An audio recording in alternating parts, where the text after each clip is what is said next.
Coming out of turns 3 and 4. Chad White on the bottom. William Duff on the top. Checkered flag in the air. Who's going to win? It's William Duff. No, look out. He just junked it. Look out. Oh, my God. World's #1 streaming service. Hutchinson Motorsports TV. On the call tonight. On your feet. Off your seats. It's about to go green.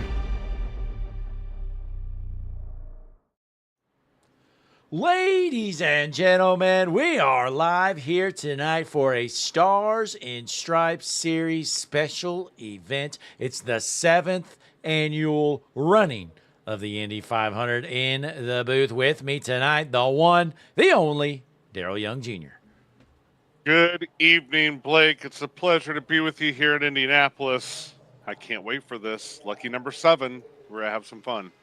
Absolutely. It's going to be a long night, Daryl, but take a look on your screen. You got some information. Unlimited tires for these guys. They do have one fast repair, 100% fuel, 500 miles. But, Daryl, on the track, these guys are qualifying already. Cam Ingram out of Houston, Texas, is ripping it around in that Lowe's number 10 machine. Yeah, absolutely. We'll see what he does here in qualifying. So far, we have Logan Festchisen on top of the board over Chad White. And they're allowed 4 laps, Blake. 4 laps in qualifying. 4? What's going on, Daryl? This is crazy.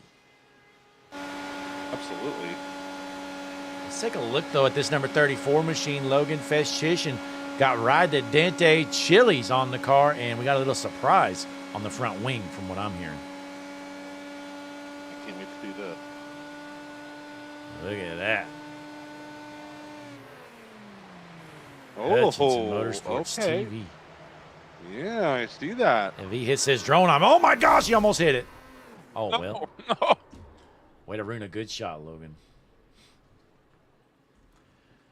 We got Tom Ogle out here, though. Now, you've seen a lot of Tom Ogle this season, Daryl, and not looking too hot in this Indy car early on. Well, Tom Ogle, he'll be just fine.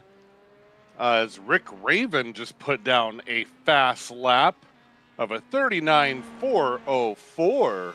Now, Daryl, I was told, you know, Rick was very particular. He went out of his way to message people. It's Rick Ray Vaughn, not Raven. Oh, so, I apologize. Yeah, Ray Vaughn. So you really have to go on. He might be Canadian or something. I don't know. I'm just guessing.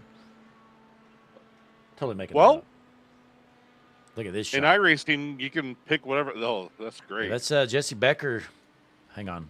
Yeah, Jesse Becker hooking us up with this camera pack here. And zoomed in, we're looking at a lot of stuff in the infield. Thanks, Jesse. Thanks a lot, Jesse. But in iRacing, yes, you can have whatever flag you want, but it does say that Rick Ray Vaughn is from the USA. So there you go. I was joking, him being Canadian, Daryl, but... Well, he's French. He's French. Hey, how about we go back to the number 61 machine, Alan Wanamaker the third, Daryl. He is very particular. You have to put the third in. He does not want to be just called Alan Wanamaker.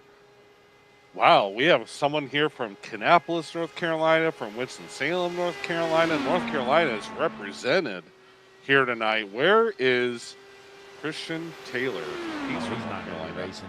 He's busy whining about how late and busy he is. So there's not a chance he's out here tonight, Daryl. Absolutely not. And he's also going to be whining when the Golden Knights beat the Hurricanes tonight in Game 1 of the Stanley Cup Finals. So there you go. Yeah, well, Dylan Grimm out of Fort Collins, Colorado. He's ripping it around. Let's check out the HMS TV nose cam. Look at this thing. It's like a spaceship, Daryl. Yeah, got NASA on the car. Look at this. I mean, he's flying. Look at that shot. Got the front end here. I'm flying the drone around. This is pretty tough to fly around backwards, Daryl, but it's really not that big of a deal because Drunken Spider, he ran to the concession stand to grab a few more beers. So he'll be back later with the drone. Yeah, he put that drone in auto mode, as we see here. But, yeah, he might as well go to the concession stand. I actually already went to the concession stand because this is going to be a long race. Yeah, it's going to be a long one, Daryl. You know, I was running some numbers, you know. In the draft, these guys are obviously a little faster. Their best laps for qualifying, 39.4 seconds. So let's expect, I don't know, 33 to 35-second lap times during the race. And, you know, we got 200 laps, so we're going to be here at least, I'm thinking, 2.5 hours at the earliest. Yeah, absolutely. I mean, it is going to be a little bit of a smaller field. It looks like we have 19 entries for this race. I mean, if we had a full 40-car field, we would definitely get a lot more cautions. But, hey, it is stars and stripes. This league, even though this is not a league race, but it's put on by the league, they tend to go pretty caution-free. So I think we are going to see some cautions as they're not used to running these Indy cars. Daryl, these guys are maniacs. I mean, we put these guys on the track with these Indy cars. These guys flying around here, Daryl, what kind of top speed do you think they're getting up to? Oh, if I had to take a wild guess, you know, I would say, you know, they're probably topping out at about 227, 228 miles an hour. Actually, call it 230, buddy, 230. Let's take a look right now. In the corner, he's at 220. Let's see what he gets up to. Now, never mind, he's going to pit. Well, thanks a lot. This guy's done, too. There's like nobody on the track right now, Daryl. Yeah, absolutely. We do have 2 minutes left to qualify, and actually, Dylan Grimm. Oh, never mind. He's slowing down too. Yeah, they're all done, I think. So they're all done. We still have Logan Feschish, and he's parked out there. He's junked his car. Well, good thing he gets to hold on to his qualifying spot. Well, Daryl, looks like everybody's qualified, and I think we can call it here. Top of the board, quick time Rick Ravon on the top of the board, 39.404. He's going to be your pole sitter here in the 7th annual running of the Indy 500. Now, Daryl, you know what? We got some time. Let's go ahead and lock our picks in to win. Uh-oh. Hang on, Daryl. No Design 23 Vincent 75 has just became a member to Hutchinson Motorsports TV. Thanks to yourself, Daryl. Congratulations. Well, no, thank him for being a member. He's stuck here with the golden handcuffs, as we like to call it around here. Nate Lynch doing a little bit of strategy stuff, going through the grass. Oh, that's not a great strategy, Daryl. He's junk. Yeah, from Manchester. I would assume that's maybe New Hampshire that's and Iowa. not the UK. It's Iowa, Daryl. Oh, Iowa. That's right. It is Iowa. Okay. And what else you get from the concession stand, Daryl? You've been munching ever since we went live. Oh yeah, I've been trying to do it as loud as possible for you, but I got some popcorn. Oh, I got boy. some boiled hot dogs, and yeah, I'm about done though. Already. Look at this shot right here, Daryl. This is where everybody wants to be at the end of the night. The famed bricks at the start-finish line. They'll be kneeling down, kissing those bricks, and taking a big old swig of ice-cold milk when this race is over. Now, Daryl, these drivers, they let us know their favorite type of milk, you know, for the victory celebrations. I got Steve Tucker's right here. He actually picked skim milk. Yeah, that's what I've heard. And big skim milk guy. Yeah, he's got to be edgy and he's got to be different from everybody else, so it doesn't surprise me. Yeah, right. Going with skim milk. But wow, look at these beautiful shots up high in the sky. The Bubba Myers custom designed blimp. You got a golf course, if you didn't know, Daryl, in the infield here. I think it's a weird number. It's not a 9-hole course. It's actually less. It's like 6 or something. But nonetheless, these guys are ready to rack them up here. It is about grid time, Daryl. Absolutely. I cannot wait to go through the starting lineup. I am pumped up. Not a huge field here tonight, but it's probably a good thing, Daryl, because we get some better racing now. But nonetheless, it is time to get things started here tonight. You're watching the Stars and Stripes Series, Indy 500. Let's get gridded up, Daryl.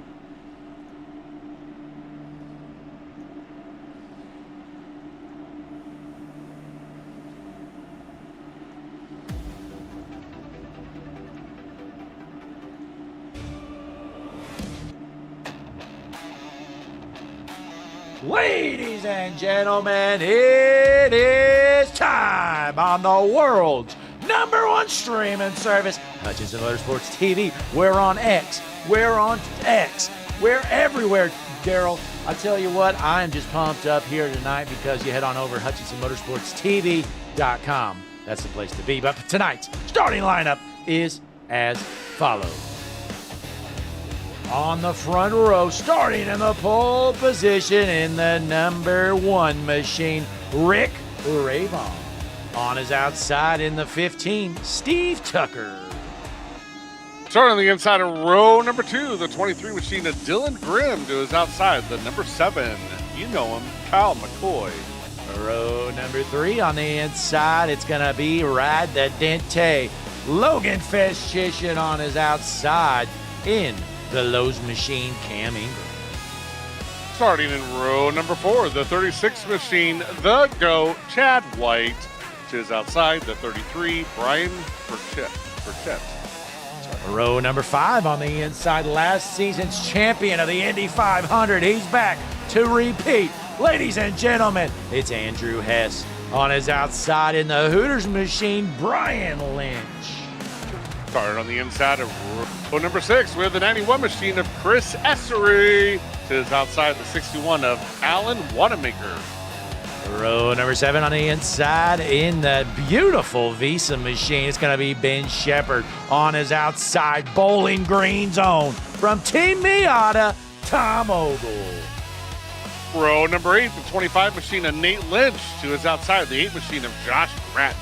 Row number 9 on the inside, Napa Auto. Zach Kreitz on his outside, the unsponsored junk, Josh Gratton. And starting last on row number 10, on the inside, the 55, Tommy Osborne. There is your starting lineup, Daryl. It is time for us to lock our picks in before we get started. Well, I am going to go with that number 7 machine of Kyle McCoy. I think he gets it done tonight. All right, Daryl. Well, I'm going to take our pole sitter, Rick Ravon, as the pace car is in. Field is set. Ladies and gentlemen, the greatest spectacle in racing, the Stars and Stripes Series Indy 500 is underway.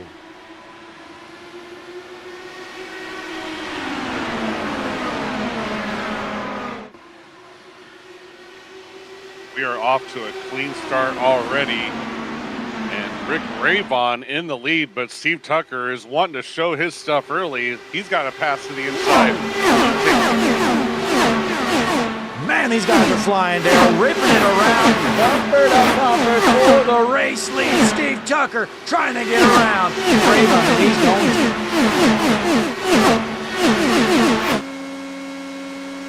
Hopping on board with Tucker.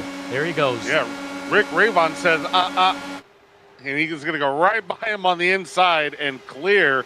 We're going to see battles up in the front throughout this entire race. Yeah, absolutely. And Daryl, these things are fun to watch. You know, the draft just makes them blow by one another. So you're probably going to see Tucker reeling back in just a matter of time as they all whip it around here, Daryl. Yeah, whipping their stuff indeed is what these drivers are doing out here. And, man, I tell you what, just no matter what position you are on the track, whether you're first, whether you're in the middle somewhere, or whether you're last, you have got to save your stuff. These Indy cars are fragile, and all it takes is one wreck. And even though these guys have one fast repair, if you have to tow, it's going to really hurt you. Yeah, we're on board right now with Chad White, currently in the 7th position from Loudon, Tennessee here, Daryl. It's going to be a long race. We're going to get a lot of time to talk about these guys. Let's see what Chad White gets up to down the backstretch as you got the miles per hour on the left side, ripping it around here in Indy. Absolutely. Chad White just running around here, just chilling out. He started 7th, currently in 7th, only lap 3, but just solid work so far by this entire field as the whole, oh, look at this camera angle. What is going on here? Oh, it looks like Drunken Spider was showing off his drone skills on the other side of the fence, Daryl. He's going to fly back around. Wow, that is crazy. Oh, my good, Daryl, look at this paint scheme. Now, this may be familiar to some of you, but we saw the Morgan Wallen radio car win the Indy 500, right? Well, what's this, Daryl? Well, this is HMS TV radio. I mean, man, that's just, you're getting a lawsuit, sir. I mean, come on, Daryl. What for what? Yeah, you're getting a lawsuit very soon. Come on. Look at this beautiful shot. And I tell you what, Drunken Spider is wheeling this drone right now. And look at that. We even got the orange nose there. I thought that was a little weird, Daryl, but that's actually what our Indy 500 winner had on his car as well. Of course he did, because you got to copy everything. But no, it looks really, really good. That orange front, yeah, it looks really nice. Absolutely. Well, it's good to see Drunken Spider being respectful with these drone cams. I know a few nights ago we had a race where he was doing some crazy stuff with the drone, and good to see him being more respectful here tonight of these drivers and not trying to distract them. Oh, my. Never mind. He's going to land on Chad's head. Oh, my God. Chad, look out. There's a drone in there. Oh. Okay, well, Drunken Spider, you better get that out of there. If we cause a wreck, we're going to have a lawsuit for sure. But for now, Chad White currently sitting in the 7th position. Man, I tell you what, Connor Gerard in the chat is just already super excited. He's already named off his contenders for paint scheme of the night. The 10, the 23, the 91, the 25, the 11, and the 17. Well, and numbers are hard to see here in IndyCar, honestly, so I don't really know who anybody is number-wise. So we may want to use some names instead here tonight. Well, absolutely. So let's go with Cameron Ingram as a contender. Dylan Grimm is a contender. We have the 91 machine of Chris Essery. We have the 25 machine of Nate Lynch. We have, where is he? The Thomas Ogle in the 11 and the 17 of Ben Shepherd. Now, you know, I was talking to Chad last night, and Chad's starting to get bothered. He's starting to think that Connor Gerard doesn't like him because Chad has raced here on HMS TV probably more than about any other driver in, honestly, history. And Chad says he doesn't remember ever winning the paint scheme of the night, and he's actually done a lot of schemes just for Connor. So Chad not very happy. He's hoping Connor will pick him one of these nights. Well, at least he doesn't beg to get paint scheme of the night. And Steve Tucker the other night on another broadcast begged Connor in the chat, like, pick me. And Connor's like, absolutely not. You're slow and you're junk. Yeah, speaking of Steve Tucker, rumor has it, Daryl, you know, our fans may not know, he had an Indy 500 event back on Sunday. Is that right? Absolutely did. It was actually for him the Indy about 200, as he did not make it 500 miles. Oh, you want me to keep going with my story? Yeah, okay. Well, he got wrecked about 3 times in that race.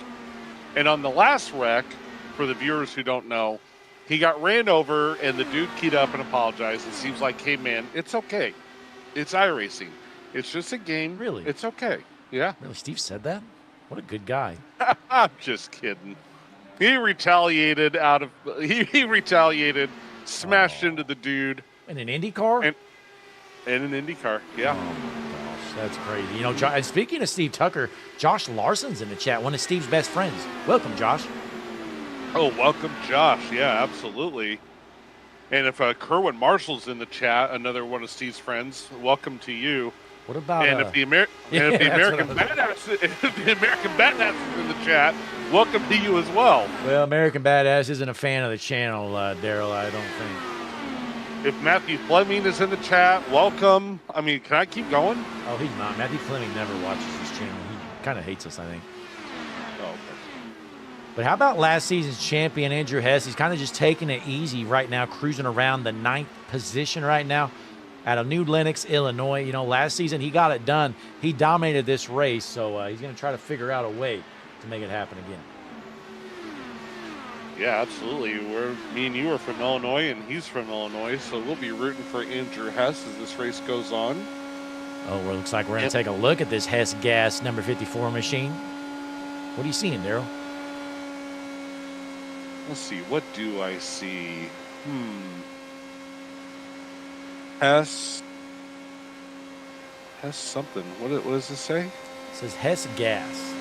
Oh, Hess Gas. Okay. All right. Selling toy trucks for over 56 years. Number 1 selling toy truck in America, Hess. I really like that. Dude, it's kind of crazy. The aero from these things do not affect this drone at all. What a shot.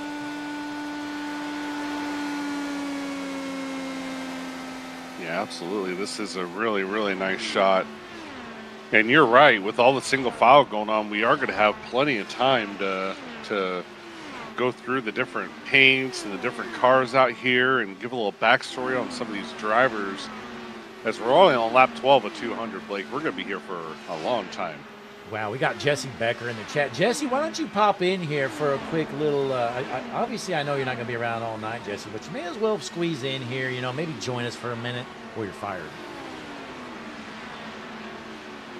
What do you think, Daryl? You think that's fair? Oh, hold on, Blake, I'm putting a lock on the door right now. Give me a second. Yeah, well, yeah, actually, you know what? Put a lock on the door. Keep Jesse out of here. But while Daryl does that, let's take a look at Kyle McCoy here in the number 7 machine from Morrison, Illinois. See if we can get a better view. Good looking car here for sure. As they're ripping it around. Oh my goodness, we got guys on track. This guy is crazy. Whoa, who's that? Been summoned? Oh no, Jesse Becker just joined us there. I thought you put a lock on the door. Well, I have a heart, so I decided not to. Well, you're forgetting. You know, I'm working remote, so I'm Zoom calling in right now over the broadcast. Well, Jesse, I mean, we're early on in this thing. We're on lap number 14. There's only 186 laps left to go. Who do you think the favorite is to win this race? Well, I mean, you gotta go with Andrew Hess. I mean, just his Italian hatred is going to fuel him to victory once again here in the Stars and Stripes Indy 500. I mean, it's inevitable. These guys are going to not want to believe it's going to happen, but it's going to happen. Yeah, I think so. Now, Jesse, do you have any idea how far can these guys go on a tank of fuel? Because I don't. Probably as far as their hopes and dreams. No, honestly, I think Indy Cars somewhere around 30 to 35 laps to a tank. It's funny you ask because I know exactly how much gas these drivers have. And we're looking at about another 15 laps before they have to pit. So, yes, Jesse is correct. Lap 30 is the farthest that these drivers will be able to go unless they're an ultra-safe boat. I'm a genius. I'm a genius. That's another thing that's going to be interesting here tonight. Do any of these drivers just go full fuel save to maybe save them one stop at the end and doesn't work out? What do you think, Daryl? I don't think anybody does that too early at all. I think it's the beginning of the race. I mean, I think it's way too early in a 200-lap race to be thinking about trying to save an extra stop. I mean, I'm sure at some point we're going to have a caution. Like right there, you know, like we're going to get a caution at some point. I don't know about that, Daryl. This is Stars and Stripes racing. I mean, these guys do not like cautions. Green flag racing only here in the Stars and Stripes series. Well, you fellas have a great time. I'm going to go back to sipping Mai Tais on the beach. I mean, homesick. Yeah. Oh, okay. Yep, Allison says hi. Well, that's good. We have Allison in here. Appreciate it popping in. But that's Jesse Becker. He's popping in here for a short while. Now, Daryl, you know, again, we have a long night ahead of us. 19 cars signed in. We're taking a look at Zach Kreitz out of Denver, Colorado. Currently 16th. We saw him catch the wall there a little bit ago, so hopefully this thing gets a little better. Yeah, absolutely. I hope he doesn't have too much damage. Zach Kreitz out of Denver, and I think we did confirm finally. It did take a while, but we did confirm that he is in Denver, Colorado, Blake, and not Denver, Florida. Oh man, I was really wondering that, Daryl. So that's good. How about we look at dead last here, Daryl? Jason Bratton from Pittsfield, Illinois. This Indy car here, it's slow, it's junk, it's in dead last. Yeah, absolutely. Another Illinois driver from Pittsfield, as you just said. Going for a pass here around a pretty slow driver. I'm not sure what's going on there. Yeah, that's Tommy Osborne. So he's going to drop back here as Rick Raven continues to lead. He's going to cross that start-finish line. He's led this thing from the start, was your pole sitter, and he's leaving these guys. He might just lap the field, Daryl.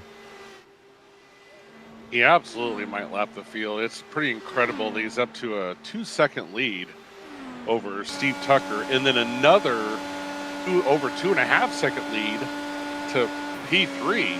So this field getting nice and spread out. Yeah, you know, I mean, I thought the draft was going to be important here tonight, but clearly not. Ravens just up and left Tucker, and then Tucker has up and left the third spot. So you got guys spread out here as we drop back to third. We got Logan Fesch-Chisholm running third, and about a half a second behind him, Dylan Grimm.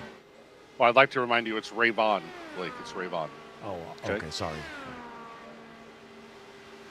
Still clean and green, though, Daryl. We drop back to fifth. It's going to be Cam Ingram from Houston, Texas. Now, Daryl, you may not know this, but Cam Ingram, he's a big fan of HMS TV. He actually posts on TikTok and tags us in his videos. Pretty cool stuff.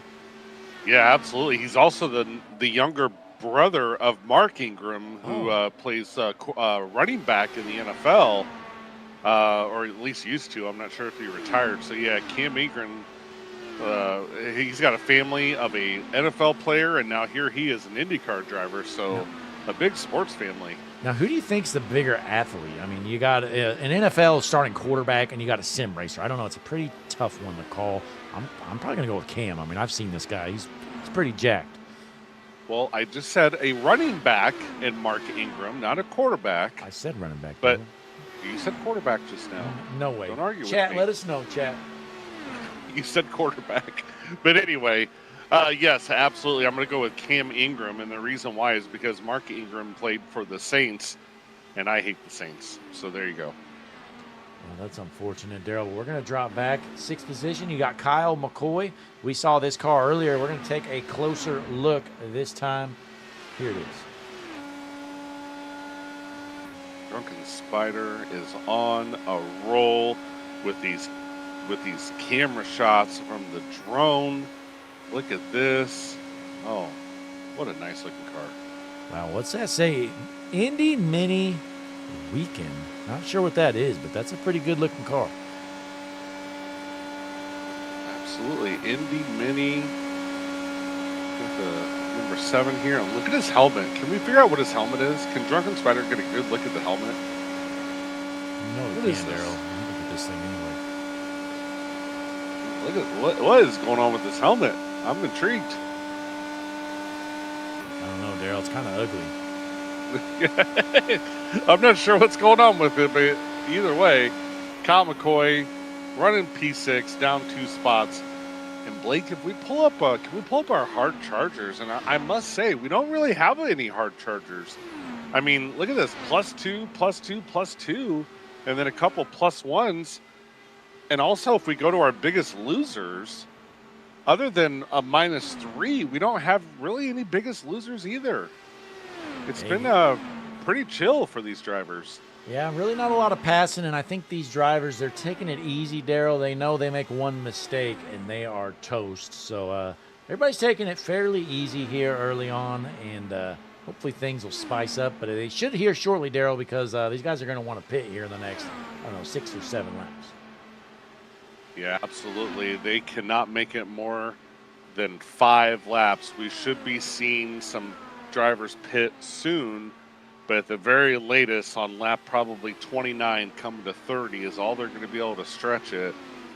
So we're going to see it pretty quick. Yeah, well, Chad White currently runs in the 7th position as we continue to go through the field. Already showed off this car. Good-looking car for sure, as Connor Gerard should really consider that one for paint of the night. Nonetheless, Daryl, we're going to drop back here. Brian Burchett in the 8th position. Looking pretty good here early on. Last season's champion, we already talked about him, Andrew Hess in 9th. And rounding out your top 10, Chris Essery out of Bakersfield, California. Yeah, absolutely. Chad White, Brian Burchett, and Andrew Hess, all 3 drivers running 7th, 8th, and 9th, who have qualified in the spots that they're running right now. So just, again, these drivers, oh my goodness, what happened there in front of Chris Essery? That was a wiggle like I've never seen. Yeah, that was a pretty close call there, but Essery's going to make the pass, and that's going to move him into the 9th position as Andrew Hess, last year's champion, continues to struggle. He's back to 10th.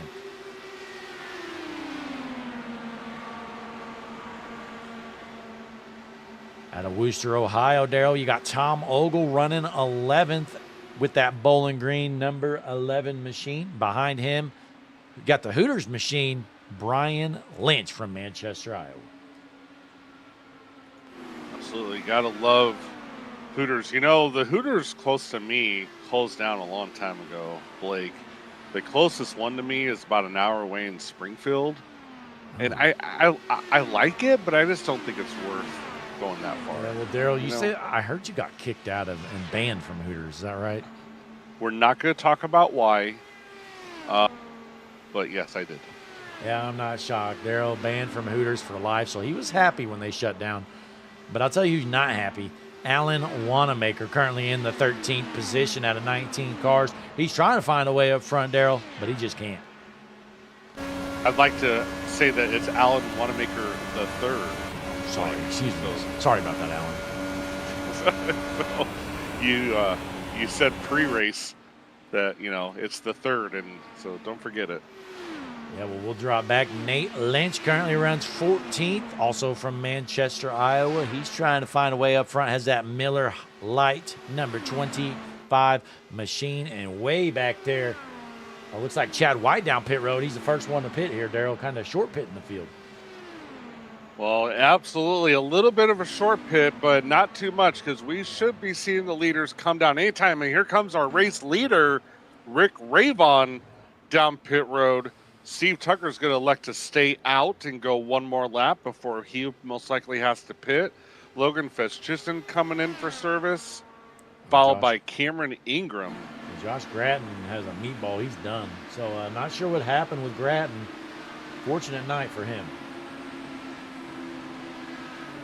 Josh Gratton is actually currently still driving around on the... Oh, that's Jason. Never mind. I was looking at Jason Gratton. Yeah, well, Logan Festchison in his pit stall. You got Rick Ravon, Cam Ingram as well down pit road. Let's see if Steve Tucker takes a trip right now, and he's going to.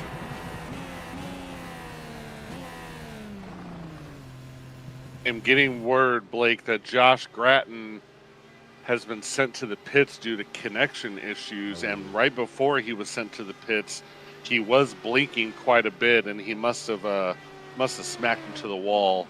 So very unfortunate for Josh Gratton. He is not back in the session, so he's going to go multiple laps down.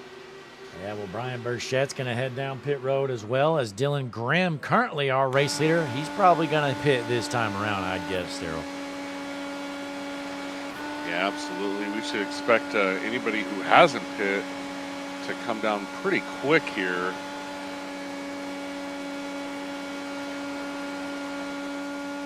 Nope.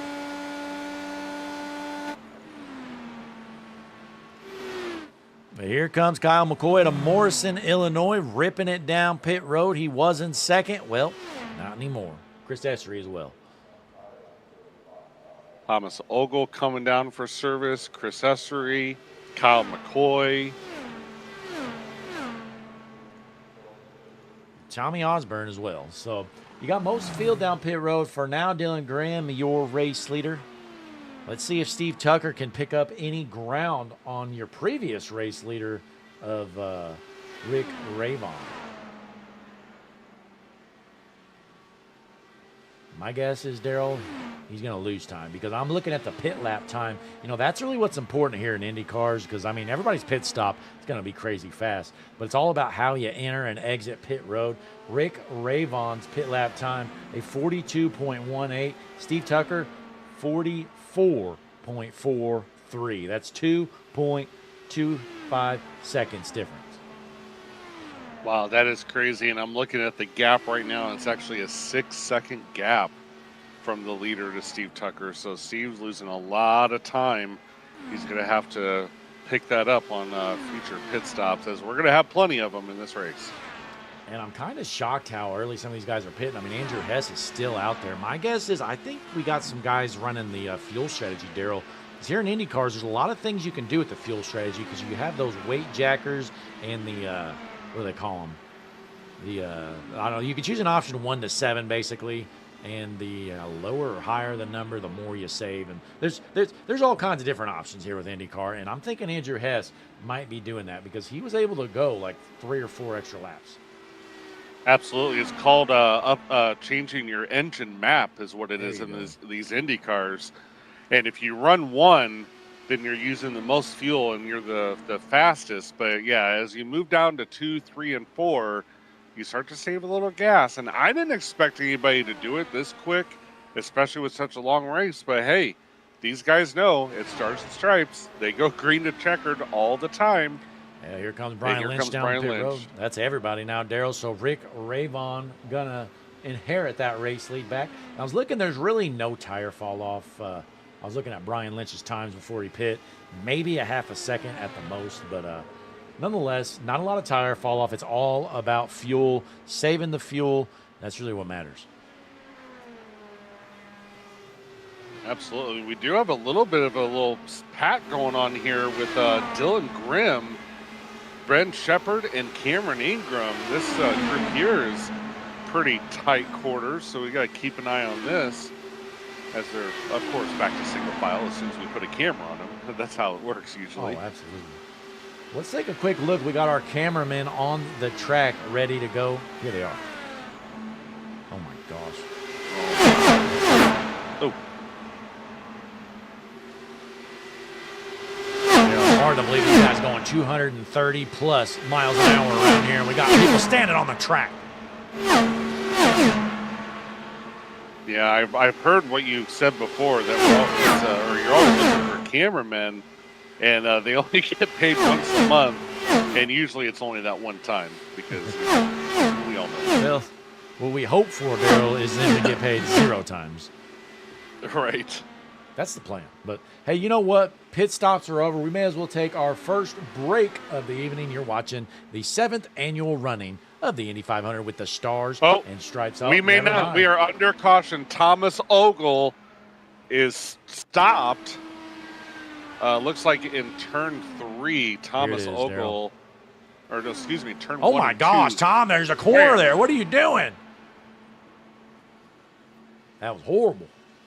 Let's hop on board with them here, Daryl. See this one more time. Take a look. Yeah, he just got tight. He didn't go down and hit the rumble strips and shot his car up the track. It looks like he just got real tight and just couldn't keep it off the wall. But hey, he is moving, putting his way around the track to take his fast repair. So didn't want to do it this early, but regardless. Well, we're going to rack them up, though, Daryl. Our first caution of the night. We may as well take a quick break like we were going to anyways. Rick Ravon, your race leader. Steve Tucker, second. Logan Fetch Chishin running third. We'll be right back.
Hi, I'm Larry McReynolds. Remember, in any type of racing, it's all about execution. So right now, subscribe to Hutchinson Motorsports TV today. You know America's crew chief. I would never steer you wrong. Hutchinson Motorsports TV is back. The lights are bright and the stands are packed. Todd Gilliland here. You're tuned into the world's #1 streaming service, Hutchinson Motorsports TV. Make sure to like, subscribe, and join the Discord channel so you never miss a moment of the action. Didn't America's crew chief already tell you that?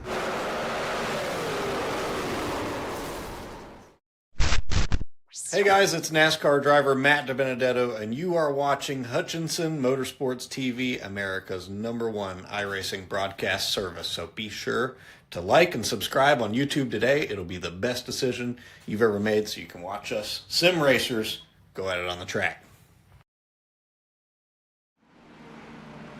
We are back here at Indianapolis. We are ready to roll, Daryl. Most of the field went down pit road, but our top 4 elected to stay out, so they're going to be short a few laps on fuel. But pace car is in, field is set into the restart zone. Green flag back in the air here in Indy.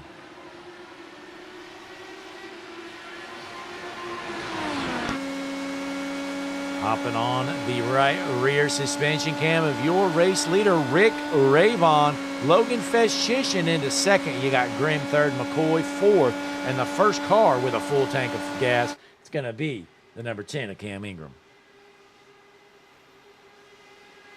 Yeah, absolutely. And Steve Tucker's going to waste no time trying to go next to Cam Ingram. He's just not going to quite do it, as most of the field is already single file, Blake.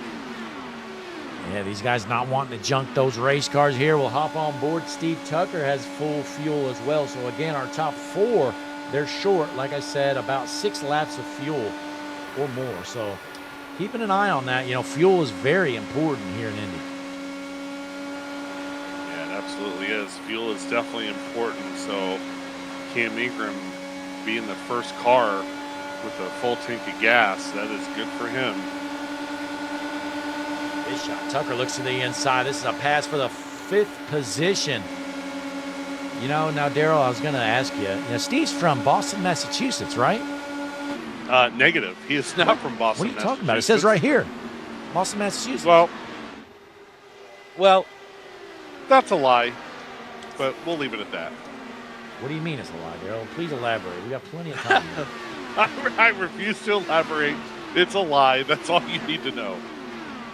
Well, we're going to watch them rip it around here. Steve Tucker currently in the 6th position. Let's see if he can do any better.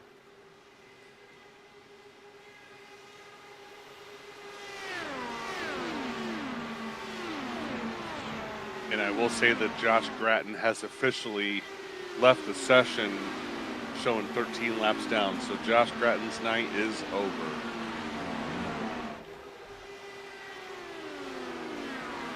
That is unfortunate for sure, Daryl. And take a look here at Steve Tucker's name tag. What's that? Yeah, that's actually a lot better. Steve Tucker, not actually from Boston. That is, you're going to keep that for the rest of the night, Blake. Oh, probably forever. I mean, Steve runs in 3 or 4 different races throughout the week here on HMS TV. So we may just have to do this every single league race. Yeah, absolutely. He deserves it. And if only you could change that picture as well, that'd be great. Now, you have any ideas what we should go with here, Well, let me ponder on that for a little bit. Yeah, I tell you what. Yeah, you do some research and shoot me over an email on what you think. Absolutely do that. Even though I'm sitting right next to you in the booth, I'll send you an email. Yeah, well, just so I don't forget, Daryl. But, hey, how about Rick Ravon? He's still out front, your race leader. Let's take a look at our lap leaders. 38 laps led for Ravon. Dylan Grimm, 3 laps led. Tucker and Lynch both led a lap as well. Yeah, absolutely. Rick Ravon just dominant so far tonight. But, again, he's been out the longest as far as fuel goes with Logan Feshishin in P2. So they will have to pit before these before the rest of the field. Now, Daryl, what kind of I rating does iRacing used for Indy Cars? It's not just the oval iRating, is it? That is correct. It's not the oval rating. They are actually using the formula rating. I thought so, because Yeah, these guys' iRatings are absolutely atrocious, Daryl. Well, actually, I take that back. There is a couple drivers that are actually using their real iRating, and Steve's one of them at a 0.9. That is his oval rating, actually, just so everybody is. Well, when I'm looking through the field, you got Rick Ravon at 2,300, which is pretty solid, especially for these formula cars, whatever you want to call them. You got Logan Festchation, 634 iRating, horrible. Dylan Grimm, 726 iRating, terrible. McCoy, 2,400, pretty good, but we dropped down, like you said, Steve Tucker, 900. So not the best iRating. Strength of field going to be pretty low here tonight. Strength of field is officially at a 1.1K for this race. Man, I think mine might be higher than that.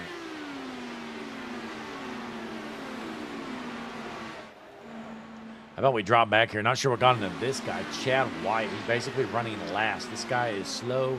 He's junk. He had his pit lap time was awful, Daryl. I'm guessing he sped or something down pit road. Yeah, you know it's pretty bad when the guy who has a DNF is down 3 spots from where he qualified, and Chad White's down 9 spots, and he's on the track. So not a good look for Chad White, but that's okay. It's still a long race, and maybe this is just all part of the plan. It could be for sure, but hey, Daryl, the laps are ticking away. I mean, I know it's a long event here tonight, but we're already about a quarter of the way done as they're heading around here, going through the Brickyard, we call it, for lap number 47. Now, I heard you have been here at the Brickyard. Have you been here for an Indy 500 and a NASCAR Brickyard 400? That is correct. Last year, I actually did both of them. I went to the Brickyard 400 and the Indy 500 over there at Indianapolis. Gotcha. I've never been to an Indy 500, but I have been to a Brickyard 400 multiple times, and I tell you what, it is hot. Oh in July and August. It's horrible, Daryl. So the Brickyard 400 last year, it was literally the hottest day of the whole season. I think the heat index was literally at like 115 or 20. It was brutal. It was a rough day for sure. Yeah, absolutely. We're not going to talk politics or anything, but even way back then, when I went to the Brickyard, I think it was the year Tony Stewart won, maybe in 2005-ish or something like that. Or whatever year it was that Tony Stewart won, I was there. I was buying $4 bottles of water just to pour over my head. It was so hot. It was crazy. Yeah, now, Daryl, obviously Indianapolis has so many seats. I mean, the Brickyard is pretty much it feels like a ghost town. There's still an okay amount of people, but there's just so many seats you're not going to fill them. So we were all basically navigating to the very top of the bleachers where there's like an ounce of shade. And it was so bad, Daryl, I literally got burnt through the shade. Like, it was brutal. Yeah. Yeah, it's pretty awful. It's the only thing I don't like about going to Indianapolis. It's pretty bad. Yeah, well, right now we got a battle here for the 13th position. Jason Gratton trying to hold off Nate Lynch, who's right on that back bumper. I tell you what, Daryl, if I'm Nate Lynch, I'm just going to run to the back of this 46 car, and I'm going to take him out.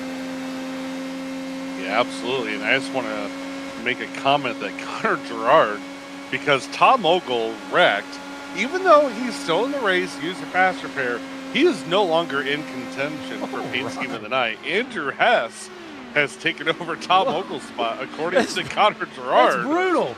It's very brutal. For wrecking, that's unfair, but hey, I like it though, Connor. I mean, you got to have a line to stand on, and if Tom Ogle's going to wreck his race car and embarrass himself, you may as well take away paint scheme of the night.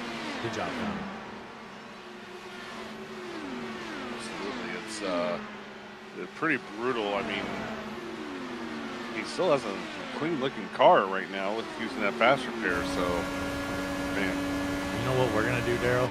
I'm gonna go ahead and bring Tom in here under green and let him know the news. Oh boy, let's do it. Tom, Blake, and Daryl up in the booth. You got a copy? I do. How are you? Hey, I'm doing pretty well. You ended up junking the race car a little bit ago, but your team got it fixed up. You feeling good? Yeah, I feel all right. It's just hard to figure out this hybrid system, and as I almost wreck again, and dirty air is pretty bad. I don't know. Yeah, now, I'm just trying to maintain and see what happens. Well, we had to break some news to you. You know, Connor Gerard was he had you in the finalists for the paint scheme of the night, but he says since you wrecked, he's going to go ahead and take you out of that. So unfortunately, you're not in the running for the paint scheme of the night. I can't believe there's even a contest. Did you not see the your logo and BG on there? Yeah, well, right now we're taking like this UC Spider drone around, Tom, and maybe you can talk us through this paint scheme a little bit.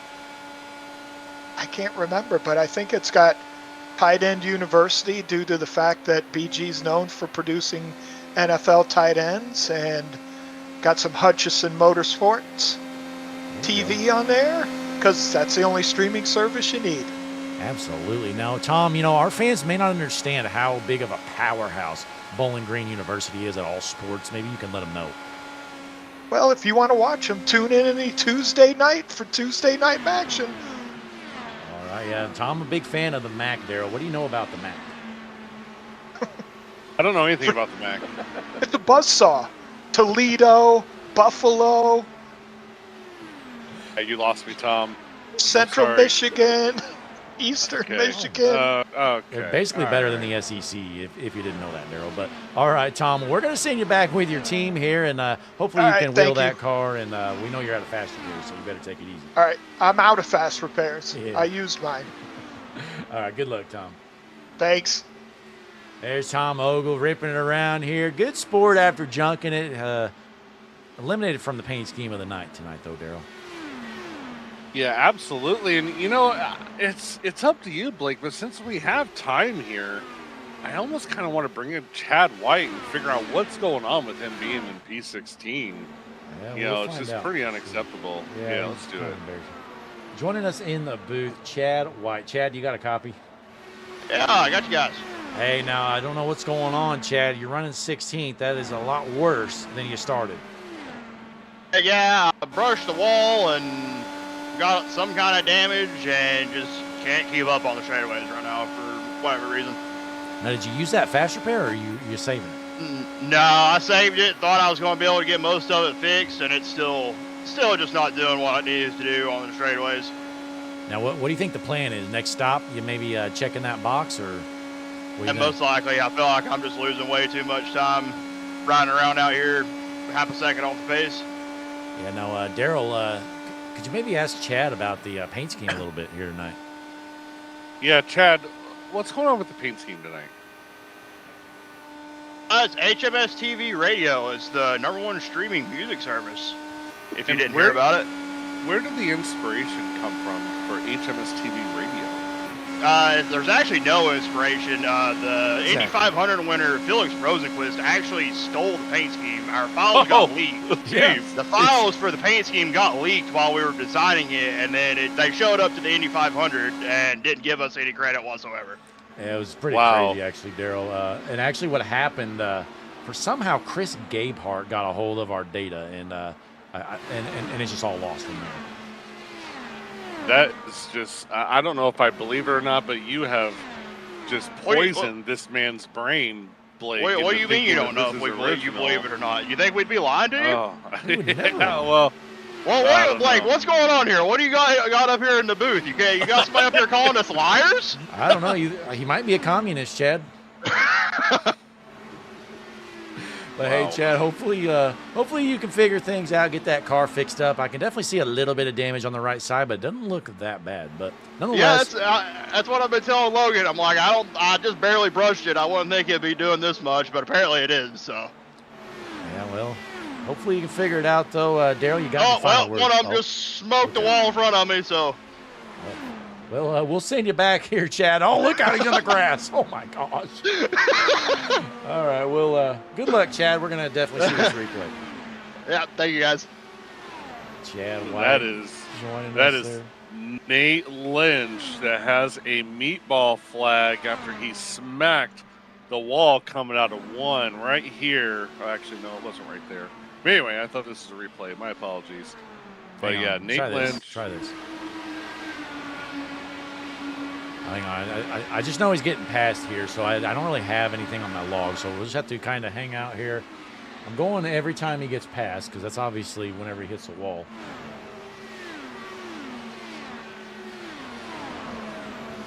He was kind of running all by himself when it happened, so Okay, it happened right before that. So hang on, let's stop this here real quick, chat. Okay, there we go. So take a look. Here it is. All right, so he comes off the corner here, Daryl, and wham! That'll do it. That's it. I mean, that's just enough to break a something in this Indy car. I don't know if it's a toe link, tie rod, or what, but nonetheless, he is now a lap down. And as we know, Blake, these Indy cars, there is no lucky dog system. Nope. The only way you can get your lap back is just to do it yourself by staying out when everybody else pits or what have you. But yeah, Nate Lynch has a lot of work to do. Yeah, Daryl, I mean, we talked, track position is king here tonight, and our top three are still three people that did not pit on that last caution. And Logan Festchician actually down pit road. He's the first one to pit on this second cycle.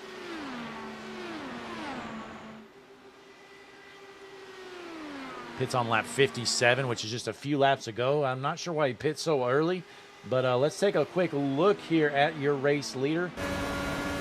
He's almost out of fuel here, Daryl. He's going to have to head down, basically, any moment. There you go. Yeah, absolutely, yeah. There he goes.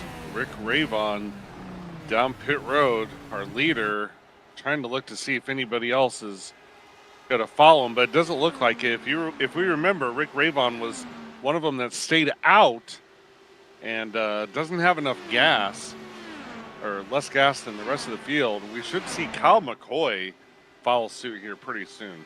And Dylan Grimm as well. So Grimm and McCoy both on the same pit strategy as the two that have already pit. And again, remember Cam Ingram and everybody behind him, they pit on lap 36. So they should be good for another, I don't know, 6 or 7 laps. Looks like Dylan Grimm and Kyle McCoy is going to stay out for at least another lap as they head down the front stretch. Rick Ravon is going to come out of the pits, emerge onto the backstretch. Nice and safe for him. No penalties for that number 3 machine. Yeah, but Dylan Grimm, he is your race leader for now, as Nate Lynch sets the quick time of the night in that number 25 machine, fresh off pit road. You got Ben Shepherd down pit road now as well. I will say, Blake, this is one of the quietest races I've ever been a part of. I know we have the ability to replay some radio traffic. I don't think there is any radio traffic. There's really nobody not talking. much.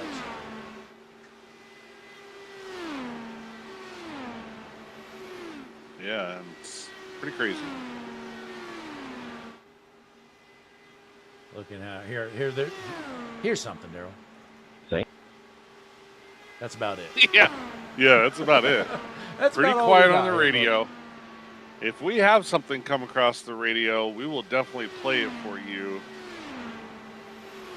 Yeah, I don't think we're going to see something unless these guys junk it. But Kyle McCoy down pit road, or right here, Daryl. Kyle McCoy absolutely down pit road.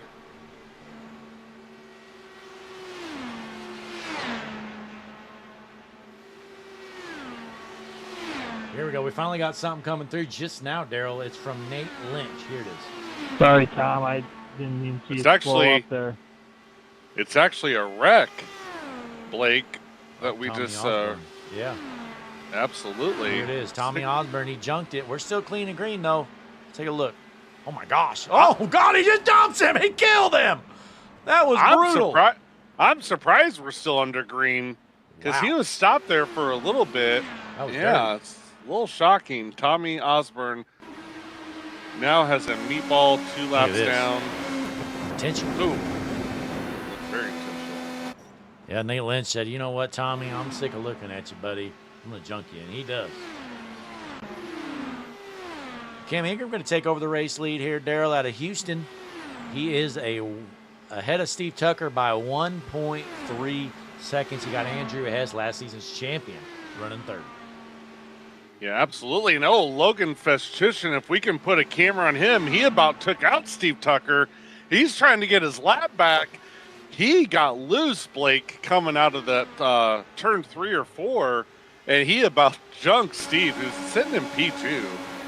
Man, that would have been some incredible radio traffic if that would have happened. Logan gets tight there off the corner. He's going to lose all kinds of ground. So unfortunate there, Logan Feshishin. Not a great pit stop. Goes a lap down. So he's going to try to figure things back out as Cam Ingram, still your race leader. Again, these guys out front all pit on lap 36. That was exactly 30 laps ago, Daryl. So they're going to be heading down here any moment.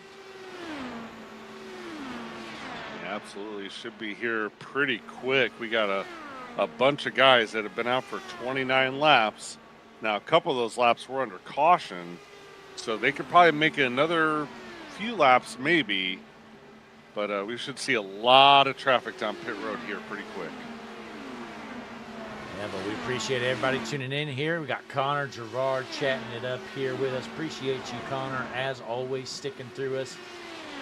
Been a busy week for sure. You know, Monday Night Raw last night was on during the afternoon, so Connor had to catch up with all that. We had the Flim Dogs Racing League Wise Owl Wash Cup Series last night right here on the channel. And tonight, we figured we'd double down. Indy 500. Cameron Ingram down pit road with no penalties. I mean, he was flying coming up to that pit road entrance, so good job on him for that. We also have Thomas Ogle down pit road, and I can confirm Blake Ben Shepherd and Tommy Osborne have decided to leave. They are done for the night. Man. Steve Tucker, your race leader for now, Daryl. Not actually from Boston, Massachusetts. He is out front. When is he going to pit? Right now, he got on the radio and said, pitting this time. Here comes Steve Tucker down pit road as he slows that machine down. Man, really slow. He had plenty of time to still have some speed coming up to that line. But Steve Tucker, not actually from Boston, Massachusetts. Not at all. Not a bit from Boston, actually, Daryl. But Brian Lynch, you're going to take over your race lead here on the pit strategy. Last pit on lap 36 like everybody else. You got Alan Wanamaker second. Everybody else has gone down pit road. But right now you're looking at the Bubba Myers custom design blimp. He's actually flying around 2 blimps at once, Daryl. I'm not sure how he's doing it. Let's take a look at this one.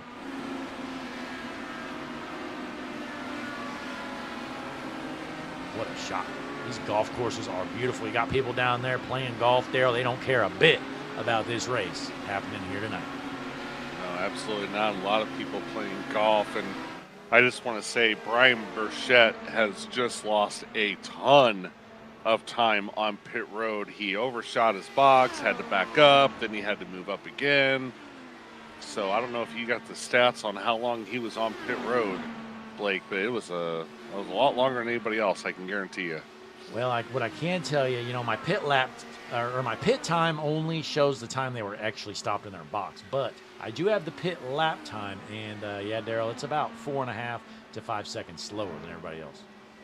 Yeah, so that's unfortunate for him, as he's now the second car lap down, as we're looking at Brian Lynch down pit road. Brian Lynch down pit road, giving up the lead. And here comes Rick Ravon down, coming out of 4 here. Now coming out of 4. So he's going to retake the race lead pretty easily. Now, Daryl, look, he's got mirrors on his car, but how come he just spray painted them black? Well, he doesn't need them. Yeah, I mean, when you're the leader, when you're leading this many laps in a race, you don't really care about, you don't care about who's behind you, really. Yeah, and Rick, I didn't believe it, but there were rumors around the garage. He just fired his spotter before the race. The spotter said, "Hey, Rick, I'm actually a very important member of this team." And he laughed. He said, "I don't need a spotter. You're garbage, actually, so you're fired." So he just fired him right before the Indy 500, and he's proven that he did not need his spotter. Is that true? Is that a true story? Yeah. Wow. That's incredible. Yeah, we only speak facts here on HMS TV, obviously, Daryl. Like Chad was saying, I mean, facts only here at HMS TV. Well, that's true, because Chad's been fired before, and so he would know, and so have I, actually. So a lot of firing going on. HMS TV does not pull up with any crap from anybody, that's for sure. Yeah, we almost fired Jesse earlier, but he did call in from vacation on Zoom. I was kind of hoping he didn't call in so we could get rid of him, but I guess he's safe for now. Jesse Becker currently in the Caribbean and calling in. That's very nice of him. Absolutely, but Chris Essery in the 11th position here. It's been a quiet day for Chris Essery, and not a good quiet either. He's been mid-pack all night long. Yeah, absolutely. Chris Essery, haven't spoken much about him, but he's still in the same spot he qualified, P11. So he's not the biggest loser, but he's also not a hard charger. P11, but hey, he's got a clean car, still has a fast repair under his belt. As now we're looking at Chad White. Who is the biggest loser, Daryl? Right here. Yeah, he absolutely is the biggest loser, unfortunately, but he'll recover. Yeah, he should have that car fixed up. He said he was going to use that fast repair next time he went down pit road. Well, he has pit since then, so car is fixed up, and he is rolling, trying to get it going. He's going to need a caution, though, for sure, if he wants a decent finish. Yeah, absolutely. And Blake, you know, everybody has completed their pit cycles. Excuse me. It doesn't look like anybody needs to pit for at least 15 laps. Is there anybody we can talk to just to kind of kill a little bit of time here as the whole field is single file? I don't know, Daryl. What do you think? I'm going to leave it up to you. You should pull someone, see how the race is going. All right, let's look through the field. You know what? Let's get last season's champion in here, Andrew Hess, right now running in the 8th position. Let's get him in here, see what he's got to say. Andrew, Blake, and Daryl in the booth. You got a copy? Yep. What's up, guys? Hey, don't want to bother you too much while you're racing, but hey, you're running in P8, you're last year's champion. What are you going to do tonight to get yourself to the front of this pack? Well, I'm saving a lot of fuel, so hopefully that pays off. That's a good strategy. Me and Daryl were talking. It's all about the fuel saving here in these Indy cars, which, you know, it's fun to do the fuel strategy stuff. Some people don't love it, but we know you're good at it, and last season it definitely worked out for you. Yeah, it's been interesting with the hybrid, but I'll try to make the most of it. Now, what's the main difference of this hybrid? I mean, me and Daryl know nothing about the Indy cars. It just gives you like an extra like 20, 30 horsepower or something, but it's free energy, so it doesn't burn any more gas. But it's just a lot more to do in the cockpit. Okay. You got to hold it to regen, you got to hold it to deploy, so it's just a lot of extra work. Okay. So it's kind of like a push-to-pass type deal, but not really. Yeah, except you can use it every straightaway. Okay. Well, that's good to know, Daryl. Did you have any idea about that? Because I didn't. I knew a little bit about it, but I'm not very experienced with it, as my forte is definitely not with Indy cars. But it is your forte, Andrew, and we're not going to keep you too long. I know you're out here running laps. We wish you the best of luck, and maybe we'll talk to you when this thing's over with. Yeah, sounds good, guys. Hope you have a good broadcast. Yep, you too, buddy. Andrew Hess, last season's champion. Now, Daryl, I was going to ask him, but I didn't want to throw him off at all. But next time you talk to Andrew, you should ask him about his wieners on Instagram. Yeah, can we? Yeah. Well, why, you can't bring it up now. As soon as we get him out of the booth. Oh yeah. Well, we're gonna save that till later, Daryl. When it matters. Oh, all right. Yeah. Well, you're bugging. I wish I was able to ask him right now. Maybe he'll show you his wieners on Instagram after this race. Well, speaking of wieners and boiled hot dogs, Blake, I think that we can bring in the number 15 machine of Steve Tucker for a quick interview. What do you think? Oh, well, sure. May as well get him in here, Daryl. Yeah, I know he's begging to come in here. Steve, Daryl, and Blake in the booth. You got a copy. Hello? Hello, Steve. Do you have a copy? Hello. Yep. Well, Steve, you're running P5. Looks like you're trying to run down these leaders. Are you in fuel save mode, or are you just kind of chilling here? What's your strategy? I don't know what the hell I'm doing. I'm not going to lie to you. I mean, right now, I've got the best fuel out of anybody, I feel like, in front of me.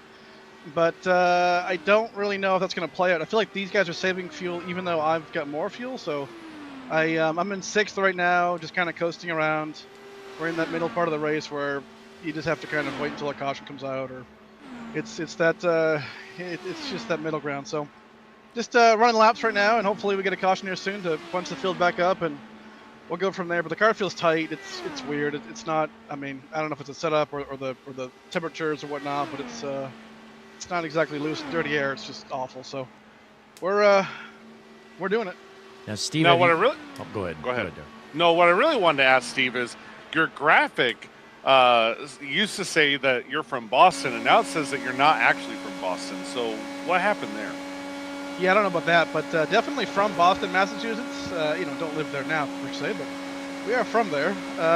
Okay. What else?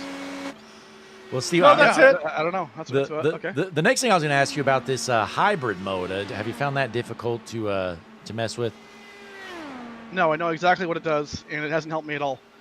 It is kind of nice to use when you're coming out of a corner to try and pass somebody. You can hit the deploy, and it'll give you a little extra boost. But I mean, you got to be around cars to do it. So we'll see. Darryl, if I was out there, I'd just hold it down the whole time. Yeah, that's not how it works, Blake. And that's why you have no idea what you're doing in an Indy car. Neither do I. But, Steve, we'll get you back. We won't want to take up too much of your time.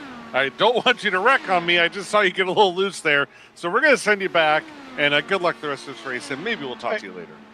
Yeah, probably. See ya. Good luck. Thank you. There's Steve Well, Tucker running the Look at the confidence there. I specifically said, Blake, maybe we'll talk to you later, and he said probably. Wow. Which means he expects to finish in a podium position, Blake. That's quite the stance there from Steve Tucker. But how about this, Darryl? Looks like Dylan Grimm has reeled in our race leader. Ravon had a huge lead. Dylan Grimm says, "You're not that good, bud." He is reeling them in quick. He absolutely is. He's only a half second back, and he also has about 4 laps fresher tires, which we know that doesn't really make too much of a big deal, but 4 more laps of gas may be a huge deal, as we do see Dylan Grimm reeling in Rick Ravon and Dylan Grimm out of Fort Collins. And one thing to think about, I mean, Ravon might be in fuel save mode trying to regain those 4 laps of extra fuel that these others have. So really, I mean, there's no way to tell what stance everybody's in at this point because you don't know who's saving, who's not. All we really know is when these guys pit last, which certainly means a lot, but it's not everything. Yeah, absolutely. And just as a quick little summary for those who maybe just tuned in, we're in the 7th running of the Stars and Stripes Indy 500. We started off with 19 drivers, currently have 16 drivers on the track and all on the lead lap. So 16 drivers still in contention to win this 500-mile event. Except for Chad White. He's not in contention, Darryl. Well, let's try to be nice. Well, Darryl, we may as well take a quick break here as these guys going to head down pit road here in the next, 5 to 15 laps. So we'll be right back here watching, like Darryl said, the 7th annual running of the Indy 500 with the Stars and Stripes series. Be sure to click that like button, subscribe to the channel. We'll be right back.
Hutchinson Motorsports TV is the world's #1 streaming service.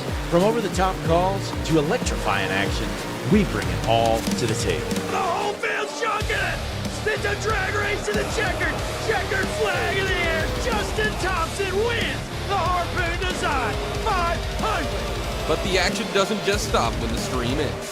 Whether you're looking for a broadcaster or looking to secure your spot in our next special event, the best way to get a hold of us, and the only way to enter our exclusive events, is to join the HMS TV Discord server.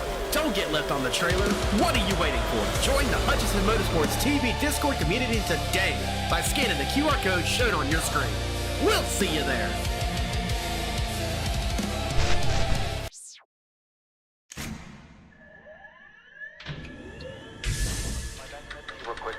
Real quick, cut. Double check the steering wheel. Roll. Gentlemen, start your engine.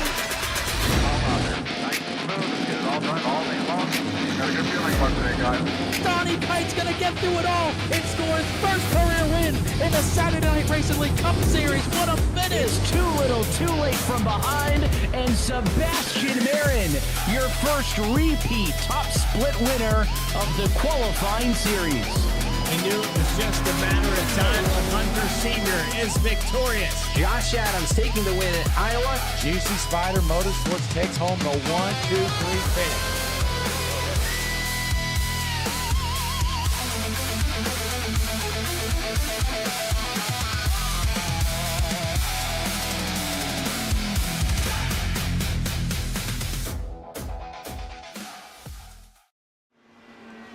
We are back here in Indianapolis. Your race leader, Rick Ravon, down pit road. The third pit cycle, Daryl, has officially started. It absolutely has, and I must say, Zach Kreitz, the number 9 car, smacked the wall.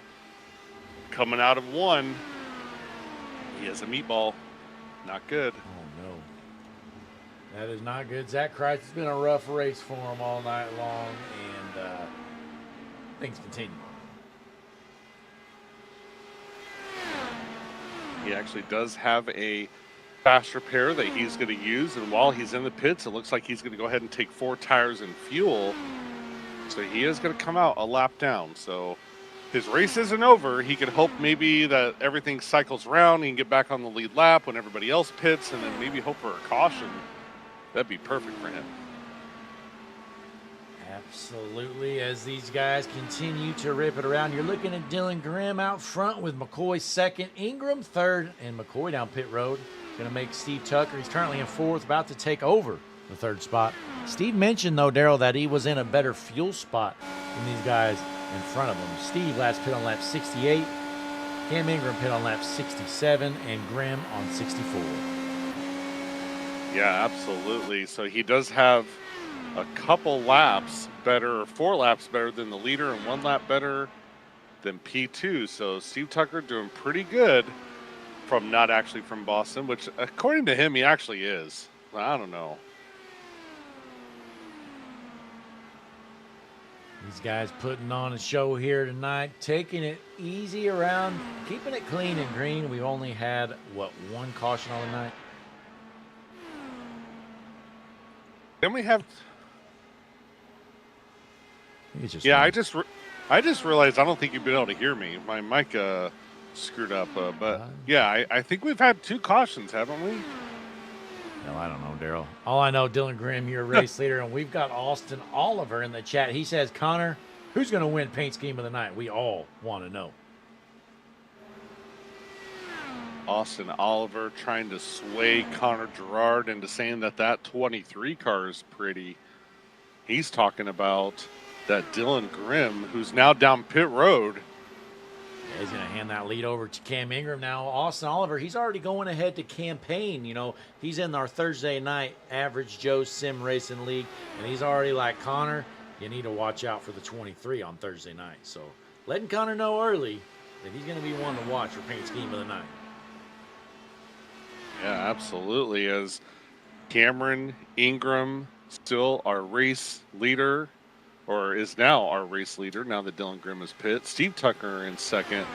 And then we have 11 seconds back to P3. And Thomas Ogle, what a great recovery by Thomas Ogle to get himself up in the P3 position, as he had a lot of struggles early, Blake. Oh, Cam Ingram gets a little loose down pit road, but he is good to go. So race leader down pit road going to hand that lead on over to Steve Tucker, who's not actually from Boston, Massachusetts. No matter what he says, Daryl, he's not going to convince me. Yeah, he's not going to convince me either. He can come in here and say whatever he wants, but we're still sticking with it. He's not actually from Boston. Yeah, well, let's drop back here. Andrew Hess currently in the second spot, so we'll keep an eye on him. Andrew Hess, he was last season's champion in this event. He won the 6th annual running of the Indy 500. He's trying to go back to back here tonight. They're almost halfway done. Yeah, absolutely. He's definitely going to try, as he's currently in that P2 position. He only has 1 lap better gas, it looks like. Well, actually, no. They both pit on lap 68, Steve Tucker and Andrew Hess. But Andrew Hess is 15 seconds back. Wow. So we'll see what happens here from New Lenox, Illinois. Yeah, I mean, Steve's doing a good job. I mean, all jokes aside, he really is doing a good job, especially for not having a lot of experience in these Indy cars. I'm not sure he's really in it for the win here tonight, but definitely got a shot at a possible top 3 as he heads down pit road right now. Yeah, absolutely. He's going to lock up the brakes here. A nice, perfect entry by Steve Tucker on pit road. And Andrew Hess is now going to come out of 4 and take over the race lead, with Chad White going to go for a pass here, even though he's going to get his lap back. Chad White back on the lead lap, Blake, temporarily. Uh-oh. Well, never mind. Never mind. Take it back. Take it back. Well, that's unfortunate. But Steve Tucker down pit road still. We got Chris Essery down there. Brian Burchett as well.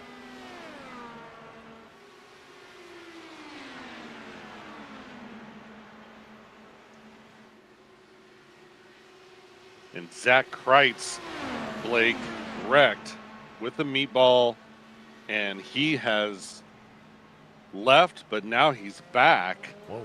Man, he smoked the wall coming out of 1.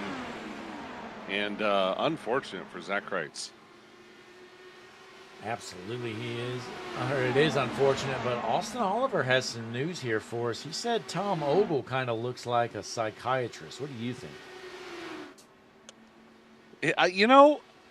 Yeah. I can see maybe. it. I can see it. I would trust him with any of my care, whether it's a psychiatrist or maybe an ophthalmologist. It's funny you say that, Daryl. What do you think one of the most untrustworthy jobs in the world is, Daryl? Untrusty jobs in the world. I don't know, Blake. Why don't you tell me? A used car salesman. I believe that Tom Ogle owns a used car dealership. So Tom Ogle's the opposite of a psychiatrist. He's a used car salesman, and he's probably, I'll tell you what, Tom's a good guy. He would never do that. But nonetheless, Tom Ogle in the 10th position. Well, I've had some good experiences with car salesmen, and I've had some pretty bad experiences with car salesmen. The most ridiculous trick that a car salesman ever tried to put on me is when I was sitting in his office. He's like, well, me and you, we're gonna go team up on that. We're gonna be a team and team up on the sales manager. And I'm like, you are not on my side, sir. Don't even start with me. Teamwork. And by the way, his name was Tom Ogle. Oh so, my yeah. gosh. But no, yeah, Tom Ogle, he's currently in the 10th spot. He's trying to recoup a good finish here tonight after being involved in an incident. Had to use that fast repair as Josh Gratton finds himself all the way back in 15th. Brian Lynch down pit road. He's the last to pit. Yeah, absolutely. And Rick Ravon is going to take back over the race lead with Dylan Grimm, Kyle McCoy, and then about 7 seconds back to Cameron Ingram, Steve Tucker, Logan Festitian, Thomas Ogle, Andrew Hess, Brian Lynch, and Chad White. Round out your top 10. Yeah, we got some battling back here. Chad White sitting in 9th right now. Behind him, you got Brian Burchett, Alan Wanamaker duking it out for that final top 10 spot. That is Wanamaker the third, Blake. And yes, you are right. He is battling in that P10 position.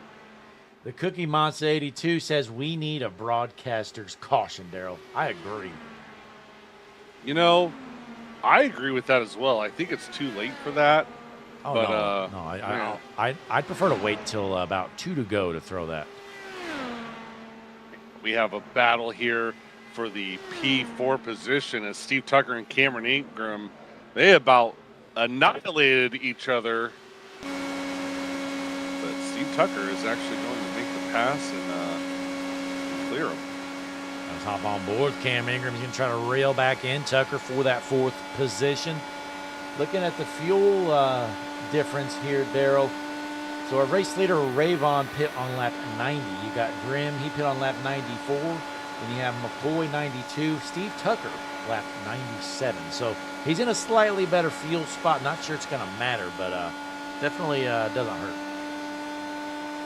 Yeah, it would only matter, you know, we saw Steve lead a couple laps before he had to come down pit road, and the only way it would matter is if, if the leaders have about 5 laps of gas with 7 laps to go, then Steve would definitely be the beneficiary, but we still got a long way to go as we're on lap 104 out of 200. Yeah, we know these guys can go about 30 laps on fuel, so doing some quick math, race leader of Rayvon, he's going to make it easy for us. He pit on lap 90, so let's assume he goes 30 laps every time. That means he's going to have to pit on lap 120, 150, and 180. So, yeah, I don't think it's going to matter. Those 10 extra laps aren't going to make a difference. That is great math from you, Blake, and I do agree. And Connor Gerard in the chat saying that Lowe's paint scheme looks nice. And gotta get a good look at that. Look at that from Cameron Ingram. Ooh, Drunken Spider. Here we go. We know Connor Gerard asks something and he shall receive it. Drunken Spider from Juicy Spider Studios.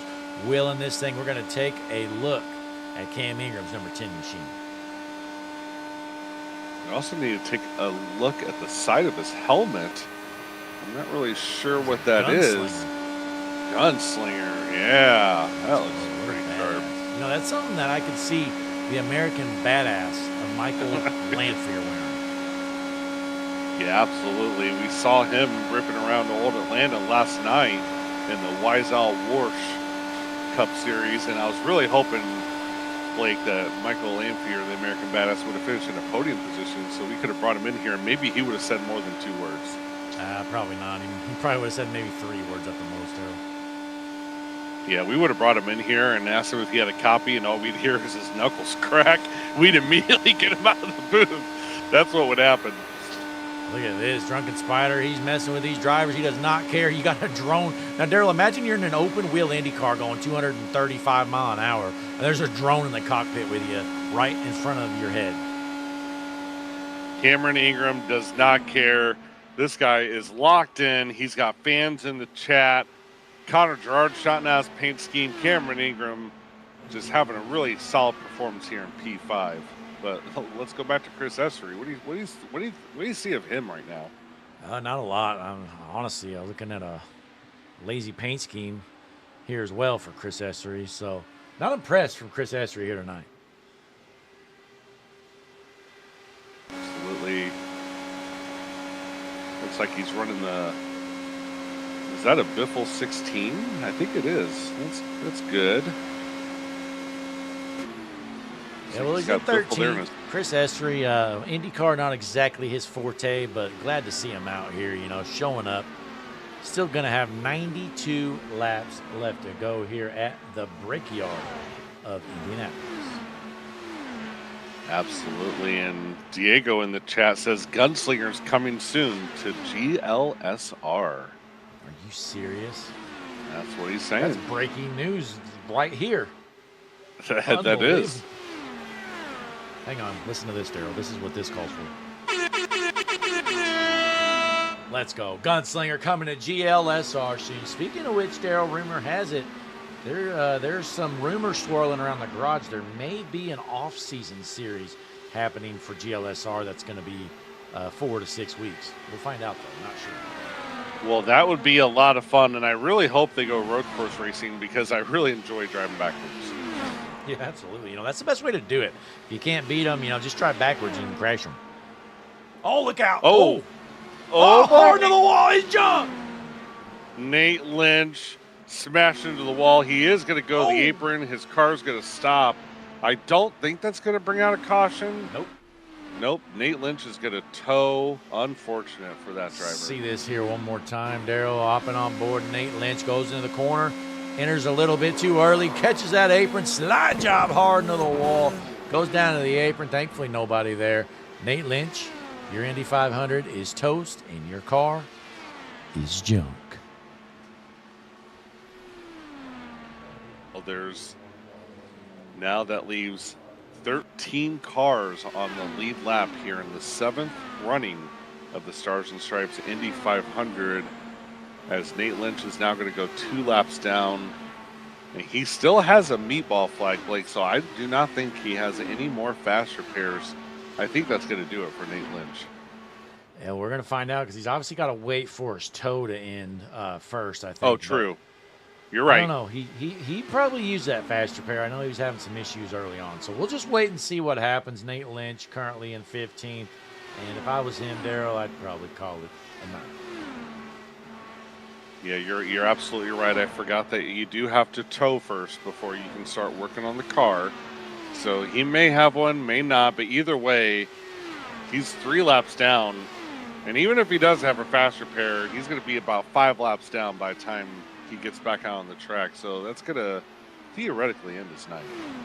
Yeah, he's really got no shot. And again, no lucky dogs or anything. So, I mean, once you're a lap down in Indy Cars, you're basically done for. And Nate Lynch has left the session, so he is officially done.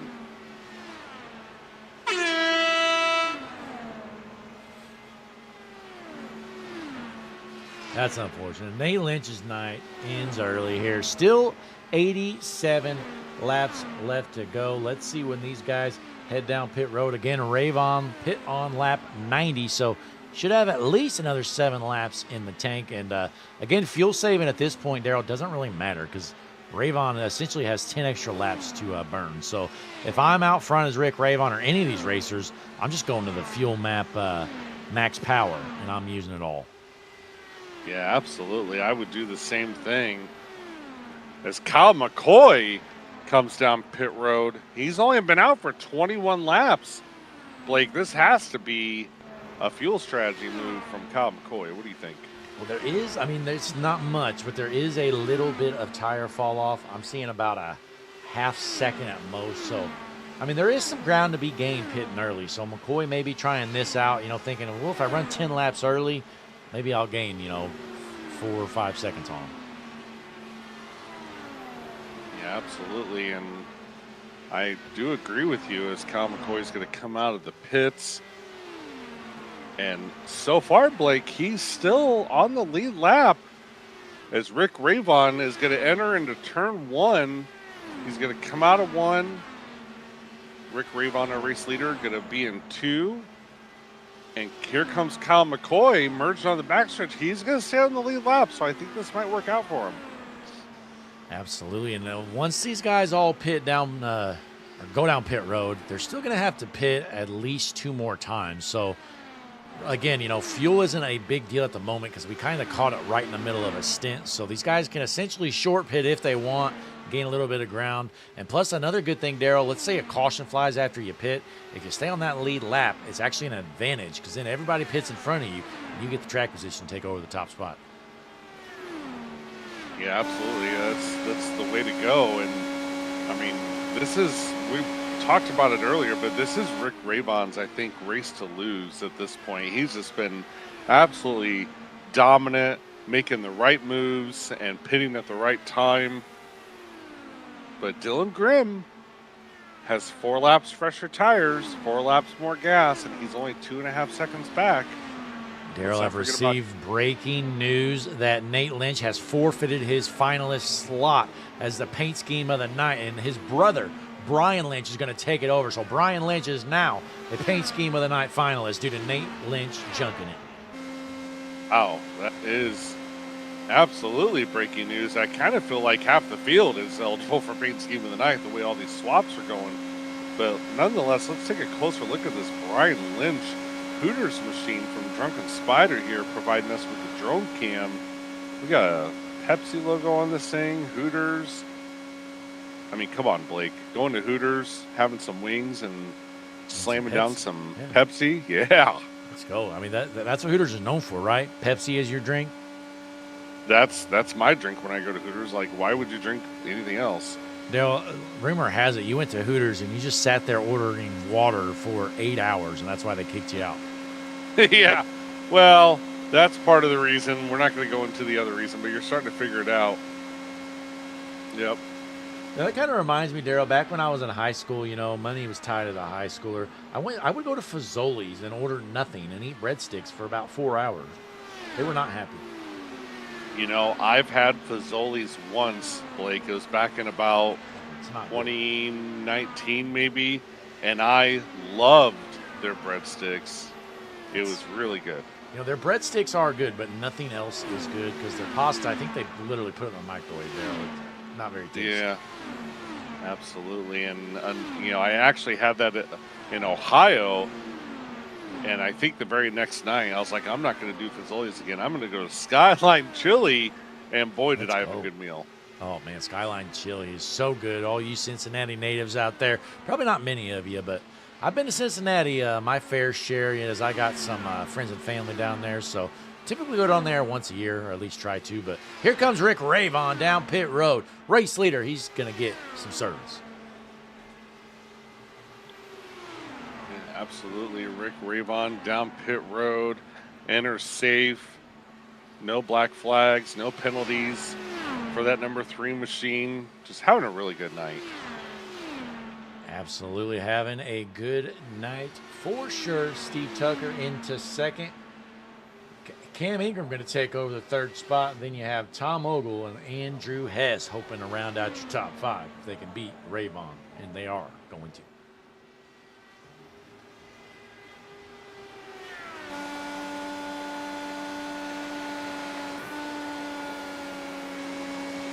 I can confirm, Blake, that Tom Ogle from Wooster, Ohio, is not too far away from a Skyline Chili. So I bet you that man, when he's done ripping off customers and selling cars, he's going to Skyline Chili for dinner. I'm just kidding, Tom. You're a great guy. Yeah. No, Tom's auto sales, or Ogle Auto Shop, I believe it's called, or auto sales, something like that in Wooster, Ohio. One of the best businesses that you could ever go to, Daryl. I've heard wonderful things about Tom's auto sales. Tom Ogle's auto sales. No, absolutely. I'm totally kidding. I would not want to make any jokes about that anymore, since I'm just now figuring out from you that he actually, does own a business. And, I'll stop making jokes. But, yeah, Ogle's Auto Sales out of Wooster, Ohio. It's, pretty good place. Well, Andrew Hess in a pretty good place in the field, sitting in the 4th position out of New Lenox, Illinois. We talked to him earlier, Daryl. He said he was saving that fuel. That's really the key here, and he's going to try to keep it going. Yeah, absolutely. Definitely going to try to keep it going. I mean, here's your pick to win, Andrew Hess. He's currently in that P4 position. It has a little bit more gas than the cars in front of him. So we'll see how it goes with that number 54 machine.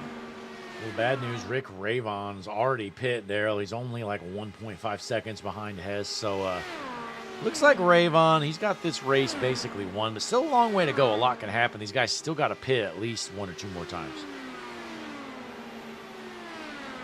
Yeah, absolutely. And, I think I need to do Thomas Ogle a favor here by making that joke. Ogle's Auto Sales has an absolutely incredible rating online, Blake. 94% recommended. That is stellar.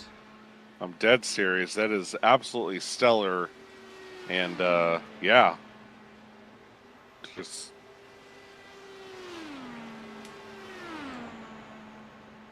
We have a whiner on the radio, Blake. Can we, Yeah, listen here. Listen to this little punk on the radio. Here it is. If anyone wants to junk it, that'd be great. My calf is starting to cramp from holding down the throttle. That's Logan Festchician on the radio, whining. Yeah, I was going to say we could probably bring him in to the booth, but if he's a whiner, maybe we shouldn't, right? Yeah, I don't know. Not sure, Daryl. What do you think? Oh, why not? He's running out there by himself. He's got nobody around him for a few seconds in the front or the back. I think we should bring him in real quick and see how his night's going. Go ahead. Logan, Daryl, and Blake. You got a copy? Well, Logan, I just wanted to bring in here and say, why are you whining on the radio? Because my we've been green so long that my foot is starting to cramp, or my calf rather.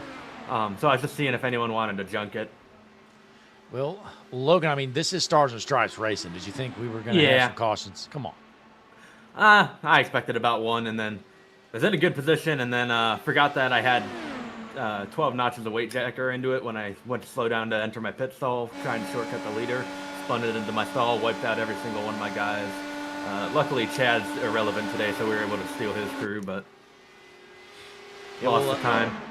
Logan, you got Cam Ingram in front of you. Why don't you just run him over? Because he was already racing me like it was for the win when I was on 20-lap pressure tires earlier, so I figured I didn't want to get wrecked because he clearly has no situational awareness.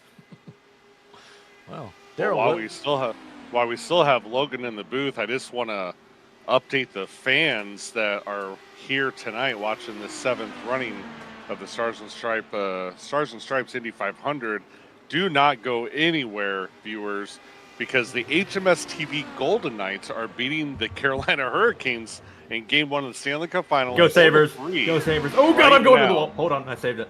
All right, we're gonna get you out of here, Logan. Good luck to you. Alrighty. Hi.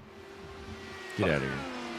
That's Logan. I don't want to be the reason why he wrecks. So, man, did you know that, Blake? What's that? I didn't know your hockey team was in the Stanley Cup Finals. Oh yeah, Daryl. I mean, I've been a diehard Golden Knights fan for my entire life, Daryl. I tell you what, I mean, I've been rooting for them from the start here, and I'm just so pumped. I actually have the game on in the background, Daryl, and I had to mute my mic because I was standing up screaming earlier. Well, I didn't realize you bought the team. That's what I'm getting at. Oh yeah, of course. It's HMS TV. We own essentially everything. Yeah, that's true. But Chad White's back on the lead lap here after going a lap down earlier. Let's see if he can get that caution he needs, and he better hope he gets it quick because race leader is right there, Daryl.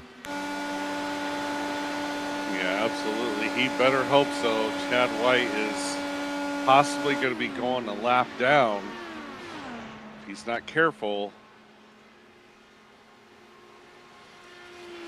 I got a message from the radio earlier. Oh, Kyle McCoy, breaking news.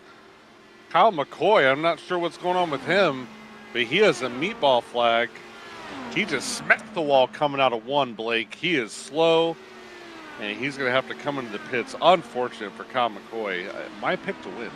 Yeah, I don't have any replay here, unfortunately, but all we know, Kyle McCoy's junk. Hopefully he still has that fast repair, though, Daryl, but even if he does, his night's still ruined.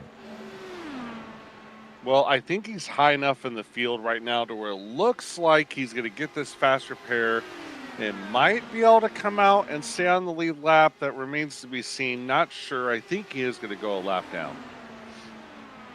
Earlier, though, a message came to the radio. This seems kind of weird to hear, but here it is. Steve Tasker is leading. There you go. That's from Tom Ogle. Said Steve Tasker is leading, whatever that means. So, hey, nonetheless, Andrew Hess heading down pit road here, Daryl. Yeah, absolutely. And here comes Kyle McCoy out, and he is going a lap down. Hey, Daryl, I'm going to guess the hockey game is probably tied because I just heard this over the radio. Listening. Hey, Daryl, if you're listening, how about them apples? You might want to check the hockey score. It is now tied 4-4 with about 8 minutes still to go in the third period. So we'll see what happens. Man, I hope my Golden Knights can do it, Daryl. I mean, I've been waiting my whole life for this. Yeah, absolutely. Even though the Golden Knights won the Stanley Cup a few years ago, but you didn't own the team back then, though, so it's a little different. I've just been hoping for a second Stanley Cup, Daryl. It's always been my dream to win 2 in a few years, not just 1. Yeah, absolutely. But we have Alan Wanamaker III on pit road, going to come down for service as he's been out for 31 laps. He's going to stop in his pit stall, take some 4 tires and fuel, and he's going to get right back out there. See how quick these pit stops are here. You get 4 fresh tires, fill up with fuel, and he is off. Absolutely. In front of him, exiting the pits, is Chris Essery in that 91 machine. Connor Gerard in the chat said Chad might be cooked. I think so, Connor. And race leader is just swerving through these guys, putting everybody a lap down, Daryl. We're down to 8 cars left on the lead lap. Yeah, absolutely. Rick Ravon again up to the point, leading this race. Man, I tell you what, it would be a stunner if something were to happen to him, or, just, it would be pretty crazy. Daryl, you mentioned stunner. Well, listen to this. Stone Cold Steve Austin, big shout out there. Connor Gerard probably understands that one. I definitely don't. That's okay. Well, Connor knows it. But meanwhile, Rick Ravon, your race leader, a 6-second lead on Dylan Grimm. Steve Tucker sitting in third, pretty far back. And you got Cam Ingram, another, 7 or so seconds back. There's basically 0 battles on this track, Daryl. Yeah, absolutely. 0 battles, and we got Brian Lynch down pit road. It looks like he's the last driver to need service, as he is getting service done right now, and that's going to cycle everybody through the pits. And I don't know about you, Blake, but since there's nothing really going on, do we take a quick little break here? What do you think? Yeah, let's take a quick break here before our next pit cycle starts, folks. Don't you go anywhere. You're watching the 7th annual running of the Indy 500 with the Stars and Stripes series right here. Hutchinson Motorsports TV. Click that like button. Subscribe to the channel. We'll see you in just a moment.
I'm Larry McReynolds. Remember, in any type of racing, it's all about execution.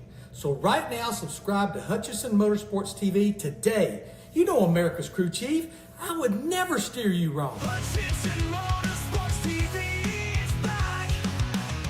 The lights are bright and the stands are packed. We are back here in Indianapolis, and still clean and green. Rick Ravon, your race leader by over 8 seconds, Daryl. Yeah, absolutely. He's just really just this entire race putting on a clinic. If we don't see a caution come out, I just don't see any circumstance where he'll lose this race, because he's been out for 20 laps, about 21 laps.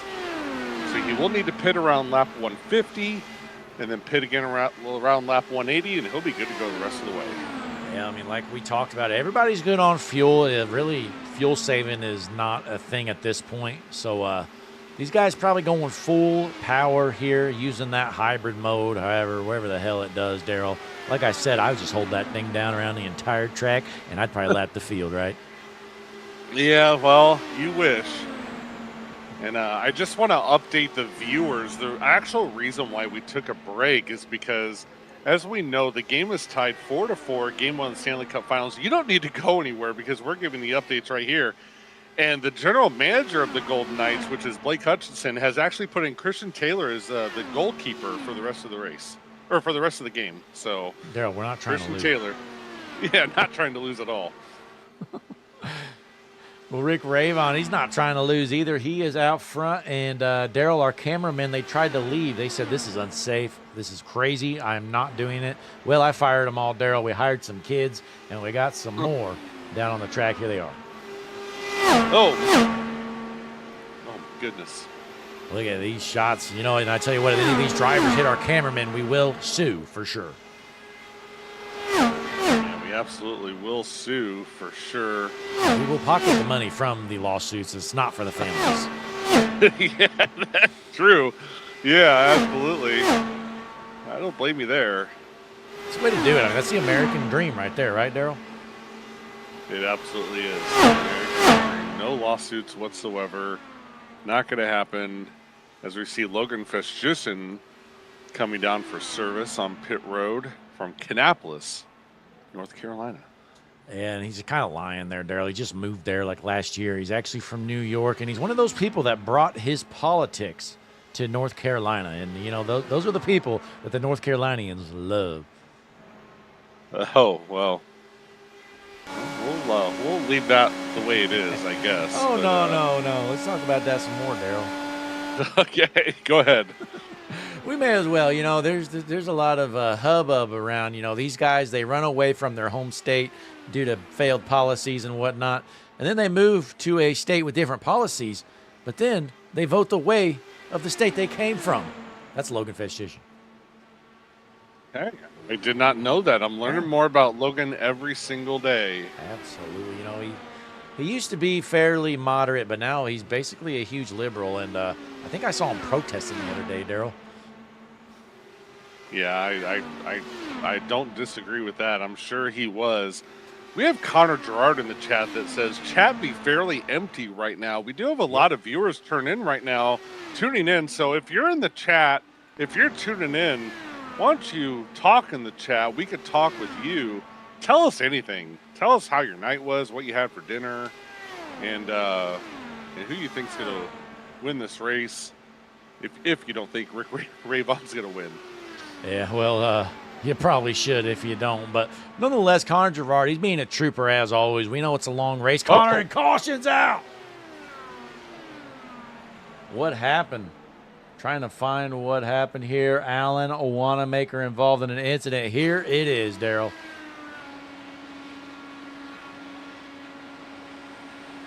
Alan Wanamaker, the third, he just smacks the wall. It didn't even look like he tried to turn. I don't think he tried to. Let's see this one more time, Daryl. Here it is. Let's hop on board.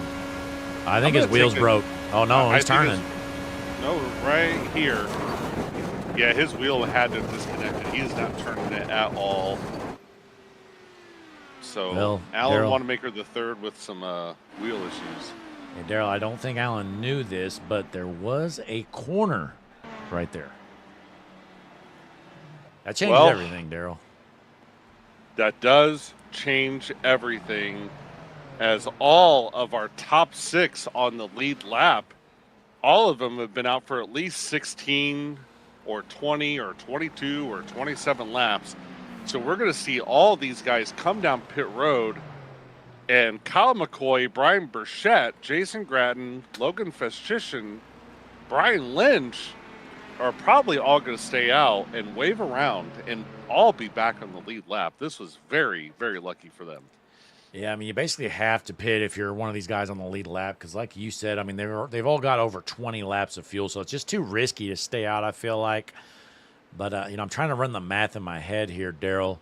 You know, you got to get to lap 170 or at least 166 to have a shot, and I just don't think anybody can make it 20-ish more laps. So, yeah, I'm thinking they all head down pit road. I think everybody heads down pit road, and that will be one that will make it to where there's only going to be one more stop before the end of this race. We're going to keep an eye on our leader here, Rick Ravon, as he's going to lead all these drivers down pit road. And here they come. Rick Ravon, Dylan Grimm, Steve Tucker. Steve Tucker stays out. Yeah, you know, like I said, I'm trying to run the math. I mean, Steve's going to have to save some fuel. Again, he needs to get to lap, I don't know, like let's say 166 if he hyper saves at the very earliest. I don't know. This will be tough for Steve Tucker. Trying something different, though. I mean, I don't blame him. I mean, this is a one-off event here, Daryl. You're not here to run, you know, third or fourth. You may as well go for something crazy. All right, well, let's just put this into perspective. Steve Tucker stays out, is going to be the race leader. He's going to trap a bunch of guys down pit road, or trap a bunch of people a lap down who would normally think that they would get the wave around. What's his strategy here? I don't know exactly how the Indy Car rules work compared to NASCAR. Does he, like, I just don't understand. He's going to have to pit here in about 10 laps, Blake. Yeah, again, you know, I'm trying to run the numbers here and see if there's any way at all. I mean, I'm not sure what the longest somebody can go on fuel is.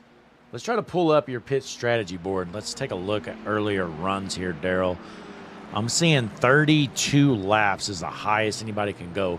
So let's just assume Steve Tucker can run 32 laps, and we had a caution, so let's just call it 33. So he last pit on lap 125. That would put him at lap 160. I mean, you're 40 laps away. I mean, there's just no way. And we got some radio traffic, Blake, that I would like you to play for our viewers. And it's going to start with Chris Essery. Go for it, Blake. Yeah, you know, I heard that. And actually, before Chris said this, I was thinking exactly what Chris just said. But listen in, folks. Oh, hit me with the Thomas Meeks. Yeah, but my strike can actually maybe work. There you go. Exchange there from Chris Essery and Steve Tucker. You know, that goes back to last night. Thomas Meeks stayed out there to pin everybody a lap down on a late caution. And Steve Tucker actually spoke over the radio to complain about it. And now he's doing the same thing 24 hours later. Well, he thinks his strategy is going to actually work. The difference is Thomas Meeks actually was going to be able to be in a position to where he would only have to pit one more time. But Steve Tucker, even if he pits here in 10 laps, Blake, as you said, that's still 40 laps. He's still going to have to pit a second time. I just don't understand this call. Yeah, like I said, I mean, the latest anybody's gone on a fuel run is 32 laps. So let's assume Steve can do that on the last run. He needs to get to lap 168. And, I mean, I don't know. The math just is not mathing there. So he's going to be, I don't know, at least 5 to 7 laps short, I feel like. Yeah, and not to mention everybody behind him has 4 fresh tires as well. Rick Ravon, we know how fast he is. Dylan Grimm has been up in the top of the field most of this race as well. Cameron Ingram being solid. Thomas Ogle recovered. He's rounding out the top 5. We have a lot of fast cars behind Steve. Yeah, well, pace car's about to head in here, Daryl. We're going to drop the hammer and go green. Leader gets the choice here in IndyCar. Ladies and gentlemen, on your feet, off your seats, green flag in the air.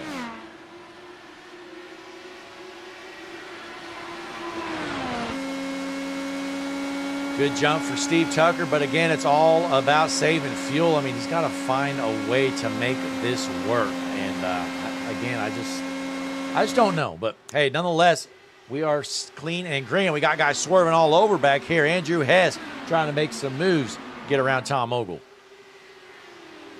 Yeah, absolutely. We have some battles going on here. Andrew Hess is going to get around Tom Ogle. Your pick to win, Andrew Hess up to P6. I don't know what you're talking about, Daryl. My pick to win is this man right here, Rick Ravon, taking over the race lead. Yeah, that did not take long for Rick Ravon. He is to the point with that fresh air. Yeah, we'll keep an eye on Tucker, see if he can, work some magic. Again, I think it would have to be magic. He needs to go another, 16 or 17 laps on this tank of gas to make this strategy work. So we'll find out here, as everybody's going to have to pit at least once more for sure.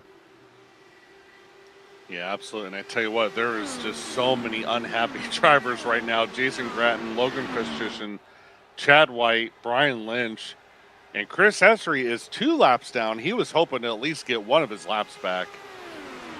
As now we're looking at Dylan Grimm trying to get around Steve Tucker for that P2 position.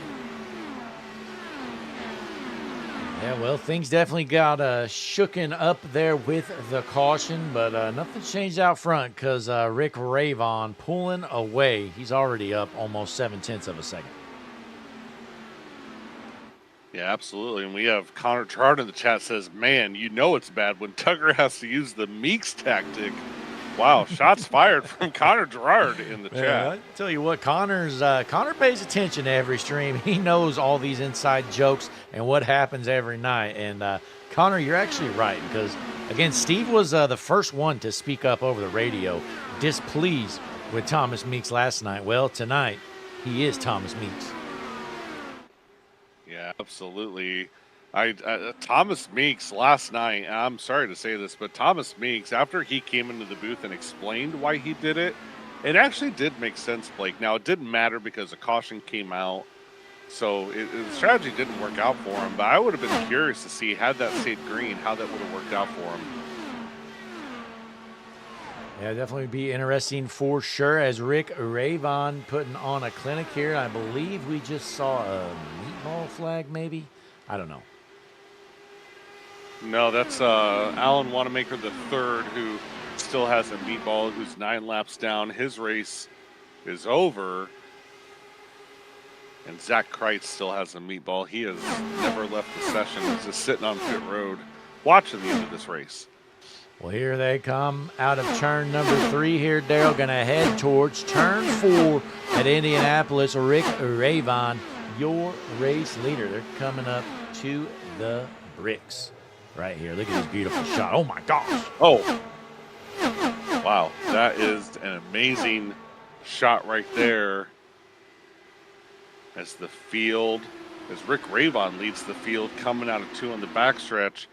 And Blake, when he hits the start-finish line, we are going to have 45 laps to go in this 200-mile race. Or 500-mile race. I apologize. Well, pit reporter Connor Gerard has just reported the 61 of Alan Wanamaker III's race is over, Daryl. He's done. Absolutely. Shout out to Connor Gerard for keeping us on our toes, for sure. Still keeping it clean and green, rolling in the lap number 156. It's Ravon out front, Tucker second, Grimm third, followed by Ingram and Thomas Ogle rounding out your top 5. And breaking news, Blake, the Golden Knights have scored a goal with 5 seconds to go in the game. Let's go.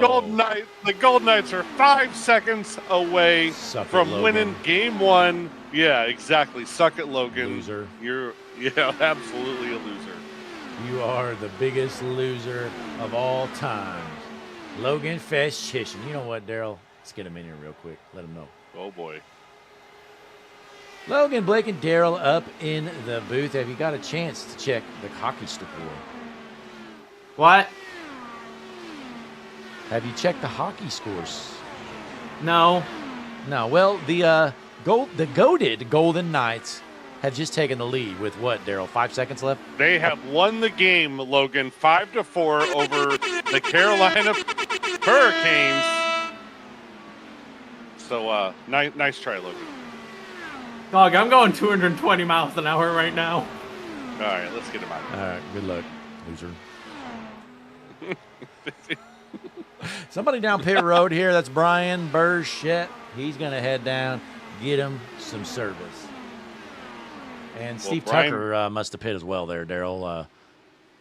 So, again, Steve Tucker, unless he makes it 42 laps on a tank of fuel with the worst strategy of all time. Yeah, absolutely. The good news from Steve Tucker is he is not a lap down from pitting early. However, it's not going to take long. If he has to go into ultra save mode, I mean, Rick Ravon is right behind him. Well, I think he'll be all right with staying on the lead lap, Daryl. But, I mean, the bad news is even if he gets a caution, I mean, he's screwed. Like, he's going to stay on the lead lap, but he's going to have to pit still. So, at the end of the day, I mean, Steve Tucker, this is a lose-lose strategy, making himself pit in extra time, essentially. Man, we better hope that we're not wrong, because if there's one driver that we do not want to have cause us to have egg on our face, it is that Steve Tucker, not actually from Boston, Massachusetts. He will come in here and tell us all about it. Yeah. Well, the good news, Daryl, is we were going to have to talk to him again for a podium interview potentially. Well, now we're probably not going to have to worry about that. So that's the good thing here. Connor Gerard says Tucker might be cooked here. And I agree. I agree, Connor. It doesn't even look like he's trying to save gas. I mean, he is still keeping a nice gap in front of Rick Ravon. So I still don't understand the strategy, Blake. Not at all. And, I'm making sure that I make sure Christian Taylor knows, big big diehard Carolina Hurricane fan. He's been a fan now, Daryl, for at least the last, couple weeks. Yeah.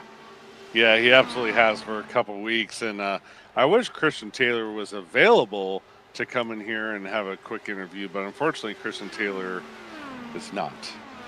And by the way, just so the fans know, we were just kidding. He wasn't actually playing goaltender. He wasn't playing goalie in the game. Just want to make that clear. Oh, well, I'm glad you made that clear, Daryl, because I'm sure everybody believed he was. We're still clean and green. 39 laps left to go. And you know what? Let's see if we can invite Christian over here, maybe. Yeah, I think we need to be honest. I mean, I would be pretty upset if he wasn't available. All right, well, I'm going to go ahead and send him an invite, Daryl. If he joins, I won't hear him. I have streamer mode enabled. So you'll have to speak up if you hear somebody join. Let's try to get Christian Taylor in here. Probably not happy right now. Yeah, I actually have unlocked the door and have opened the door with open arms for Christian Taylor to come in here. I would love to speak with him. He said, I'm not on the computer. What an excuse. Well, Jesse Becker wasn't either, and he joined us from the Caribbean. So I don't understand what Christian Taylor has going on so important that he can't come in here. It's pretty disrespectful, and I think he needs to be fired. Yeah, well, he probably is going to be, Daryl. Now, yeah, I mean, like you said, what could he be doing right now? We know he's not celebrating a hockey win, that's for sure. Yeah, I'm not sure, but we have a battle here. Rick Ravon is trying to get in front of Steve Tucker, and he will. And actually, not yet. Steve Tucker's battling on the outside. Blake, he's just not in fuel save mode.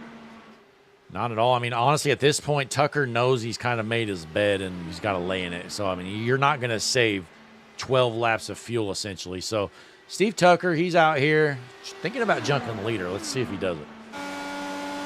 Yeah, he's going to get a run here on the front stretch, and I guarantee he's going to go for a move here. Here he goes. Steve Tucker's going to try to get his lap back. He's going to do so for now. The moment. Yeah. If I'm Rick Ravon, I'd probably just kind of let him go. I mean, there's no reason to risk getting junked by a guy who's a lap down. I'll just take it easy, maybe follow him around, but you can't take it too easy because Dylan Grimm is starting to reel him in. He's catching that draft now, too. Well, I hear some PayPal payments going off in the background.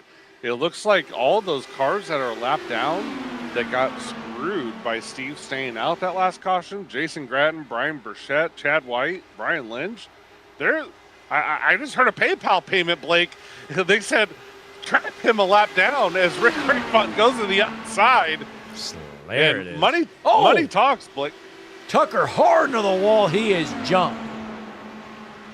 Well, or was that Tucker? Somebody was hard into the wall. I think it had to be Steve Tucker, right? That was Tucker. He now has a meatball flag. Well, strategy worked out wonderfully, Daryl. He is jumped here tonight. And if the field figures out that this happened to Steve Tucker, I can't wait to see what they have to say over the radio, as karma has now bit Steve Tucker as he is a meatball. Yeah, karma is undefeated, Daryl, and it remains undefeated and takes down Steve Tucker. Can I just say, though, that is a beautiful looking car. Absolutely. Good looking car here nonetheless, but Steve Tucker, I'm surprised he hasn't gone down pit road yet, staying out there. I think he's trying to get a couple more laps in, Daryl, so it's a one-stopper. Yeah, quite possibly he's going to do that. He knows he has a fast repair in the bag, but the sim will only allow you to stay out for so many laps before you get disqualified. So he might just have one more lap to go before he has to pit. We'll find out. And we're going to see quickly if we see a disqualified pop up on there, and definitely possible. Absolutely, though, but I mean, nonetheless, this is just tragic for Steve Tucker. He is hilarious. For us, I meant for him, Blake.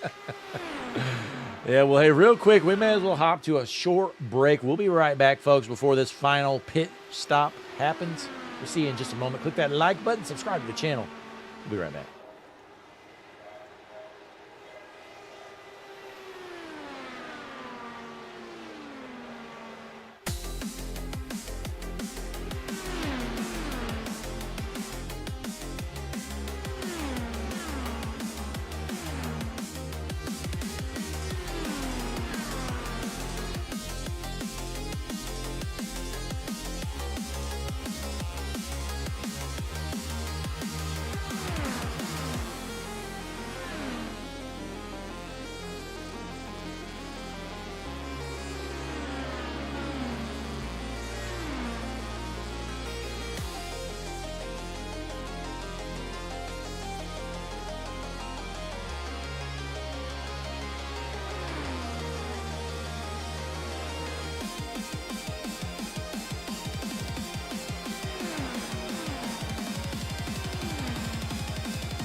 We are back here at Indianapolis. Ladies and gentlemen, Steve Tucker has not only been black flagged, Daryl, he's been disqualified. Yeah, Connor Gerard in the chat. Can we call this 0 for 2 for Tucker at the Indy 500? Oh, he's gone. He is gone. We have Vector in the chat that says, wait, Steve Tucker isn't actually from Boston? My whole life is a lie. Now listen to this, Daryl. Whenever Steve disappeared, this is the sound I meant to play.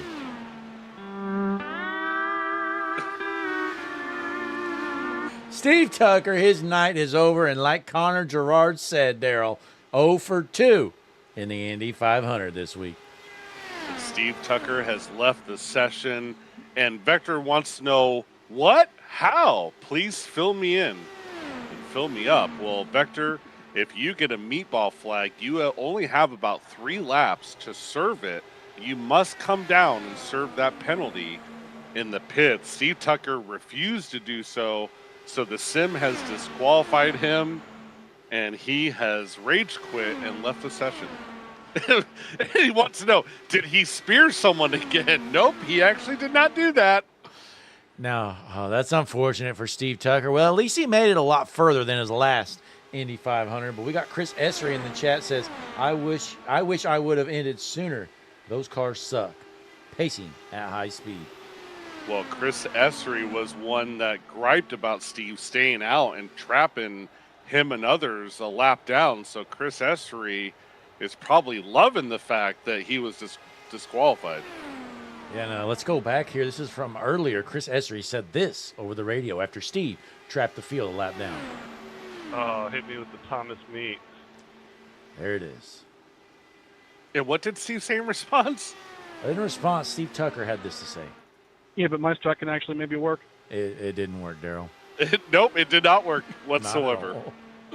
Not a bit of working for that strategy, Daryl. But I'll tell you what is working. Rick Ravon out front. These guys can pit anytime, Daryl, then they'll be good the rest of the way. And Dylan Grimm down pit road now. Yeah, absolutely. Dylan Grimm down pit road. This is going to be all these cars that come down to pit. This is going to be their last stop of the night. So Dylan Grimm coming down for service with 27 laps to go for that driver. And the question is when does Rick Ravon decide to pit? Does he pit now? He could go about another 5 laps, Blake. And we're on board right now, the HMS TV Halo Cam. Rick Ravon, he's dominated this race, Daryl. He has been the class of the field. Hasn't even been close. He says, you know what? I may just run this thing to the end and run out of fuel to give myself a challenge. Yeah, absolutely. We have Christian Taylor in the chat. Blake, he was not nice enough to join us in the booth, but apparently he was nice enough to join the chat and say, wait, that seriously happened here tonight? Yes, it did, Christian Taylor. It did. Yep. Steve literally did exactly what Thomas Meeks did last night. He pinned these guys a lap down. Steve had like 10 laps of fuel left, just like Meeks did last night. And he stayed out. Pinned, I don't know, what do you think, Daryl? Almost 10 guys a lap down. And Something then like ended up that. pitting. And he overdrove the car when he was about to get lapped. Ended up junking it. Absolutely. And then he got a meatball and refused to serve it. He never came down pit road. So his night is over. Yep, Karma, again, remains undefeated. Steve Tucker unable to bring it down. Absolutely. And there's Chad White down pit road here. So Chad White heading down for his final stop of the night. Right now, Daryl, only 2 cars on the lead lap, but these guys are going to have to pit. yes, they absolutely are. They will have to pit as we're looking still. Chad White, as you said, down pit road. Here comes our race leader, Blake, Rick Ravon. Ravon down pit road. Let's see if Ogle does the same or if he's going to stay out. Yep, down pit road he goes. Yeah, absolutely. Down pit road comes Thomas Ogle, Rick Ravon, Andrew Hess down pit road. Hop on board here with Cam Ingram. He's all by himself, Daryl. Let's see what kind of speeds he's getting up to with no draft. I'm seeing 224 miles an hour down the backstretch.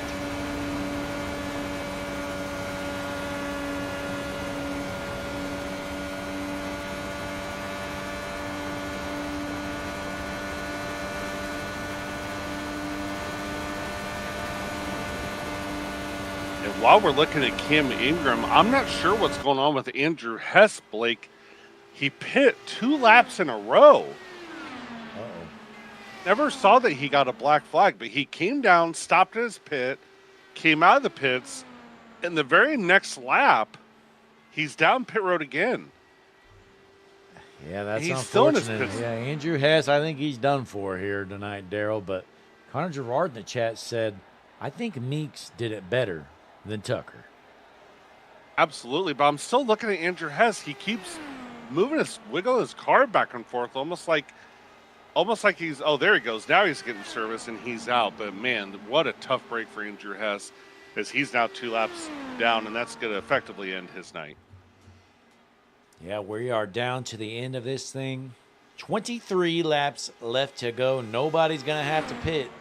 So you're not going to see any more pit stops unless we get a caution. Looks like the closest battle we have on the track, Blake, is for P4, as Brian Burchett or Kyle McCoy is going to fly by Brian Burchett and take over that P4 position. Kyle McCoy trying to get as many positions as he can before this race is over.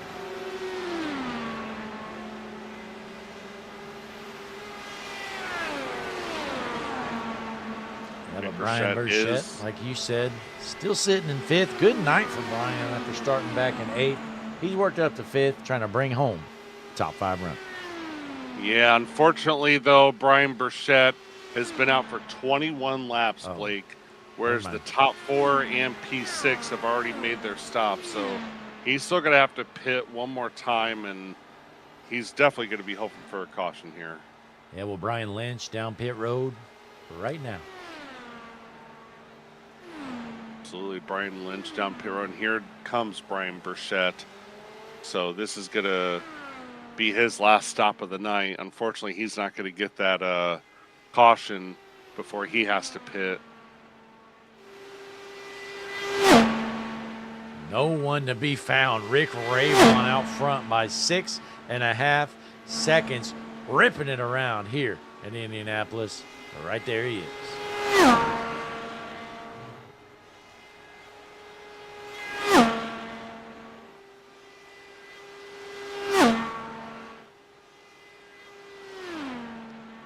These are some mean-sounding machines, Daryl. Kind of sounds like, almost like a crotch rocket. Yeah, absolutely. I've been to one. I know you've been to an actual Indy 500 in real life. I have not. I have been to Chicagoland Motor Speedway years ago for an Indy car race, and yeah, it was a lot different experience than watching a NASCAR race. Wasn't necessarily as loud, but man, it sounded like just bees flying around the entire time. As we see a battle for P7, Chad White and Jason Gratton are side by side, and man, Brian Burchett thought about making it 3 wide. He's going to sit back and see if these cars junk it. Chad White looking to make some moves. Let's hop on board with Brian Burchett, watching these two go door to door. 19 laps left to go. We got a battle for the 6th, 7th, and 8th positions. Brian Burchett decides to stay calm here and not push it 3 wide. As it looks like Jason Gratton is going to take over that spot. And now Brian Burchett says, okay, boys, you're single file. Oh, wait a minute. Never mind. Oh, boy, out. This is going to be close. It's about to get antsy here, Daryl. They're taking them 3 wide here potentially, and I hope they do it. Yeah, absolutely. Chad White doing a really good job holding them off as Brian Burchett just got a little, Jason Gratton doing a good job. Man, I got my drivers mixed up here. Jason Gratton doing a really good job now over Chad White. Hopping on board HMS TV, Halo Cam with Chad White. He has a run on Gratton. Can he make the pass looking to the outside, door to door, down the front stretch? Absolutely. Chad White takes over the P6 position from Jason Gratton. Brian Burchett and Kyle McCoy is just sitting here in P4. He would love to get around these drivers, I'm sure, and try to track down Thomas Ogle for a podium position. He's about 5 seconds back right now. I think he's just waiting to see if these cars junk it in front of him.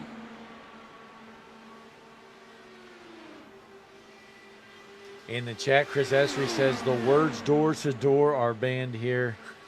I definitely get that inside joke here, Chris. Appreciate you sticking around for the finish of this thing as these four duking it out here for a battle.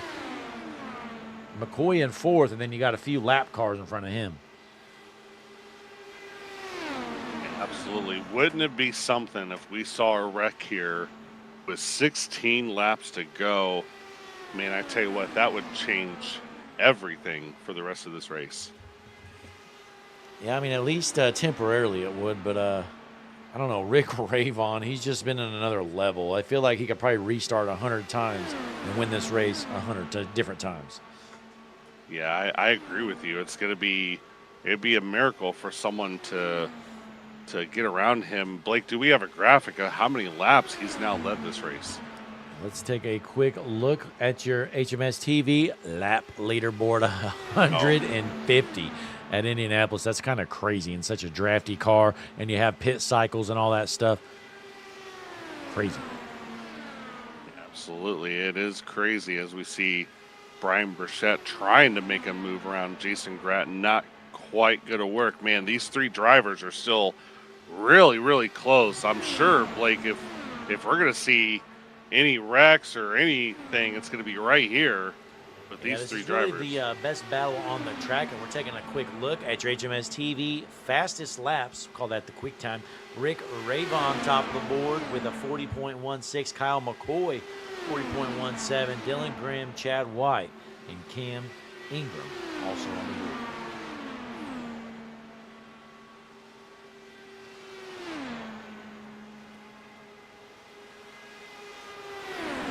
I just want to keep the viewers informed if they're not sure. I know a lot of our viewers, Blake, here are used to seeing NASCAR, whether it's O'Reilly cars or Cup cars, but in Indy car, there is no green-white checker. So we could potentially have a situation where there's a caution with like 5 to go, and we restart with 1 lap. Or if a caution comes out with 3 to go, the race is over. Yep. So IndyCar hates exciting finishes, so they love finishing these races under yellow, Daryl. They do it quite often too. yeah, absolutely, as we're still seeing a battle here. If we can go back to Chad White and Brian Burchett and Jason Gratton, all three of these drivers are still just right with each other. What a battle right here. Still door to door. Chad White on the bottom, and on his outside, Jason Gratton.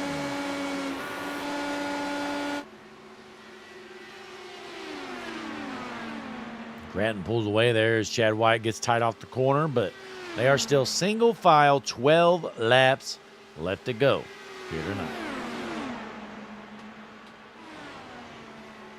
Absolutely, 12 laps to go. We do know that nobody has to worry about fuel here, so these guys are running as fast as possible. As we're going to see Chad White make another move on Jason Gratton here. They just keep leapfrogging each other, or trying to anyway. Ooh, as Jason Gratton kind of skims the wall a little bit, coming out of 1, which is going to cause Chad White to complete that pass. White up to 6th, might be down a lap, but he's still racing for some spots here, Daryl. But we go out front, you only have 5 cars on the lead lap, and that's not due to some crazy caution or anything. That's just pure speed from your race leader of Rick Ravon. Yeah, absolutely. It is pure speed. He is in his own world right now. The only thing that could stop Rick Ravon is Rick Ravon at this point. Top on board here with that gold number 3 machine. Good looking car here, and he's been out front all night long. He's going to have to smoke the wall to not win this race, or maybe catch the apron.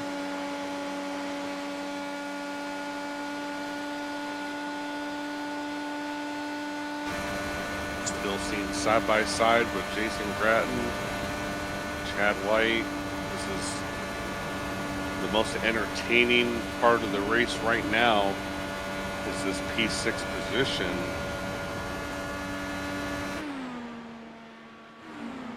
Brian Burchett still wants to try to do something to get around these guys. He just The only chance he has with these cars going side by side is to make it 3 wide, and he really doesn't want to. Yeah, it's just 9 laps left to go. Let's see if he's willing to make that move here shortly as Chad White holds on to that 6th spot. Jason Gratton behind him, and here comes Burchett.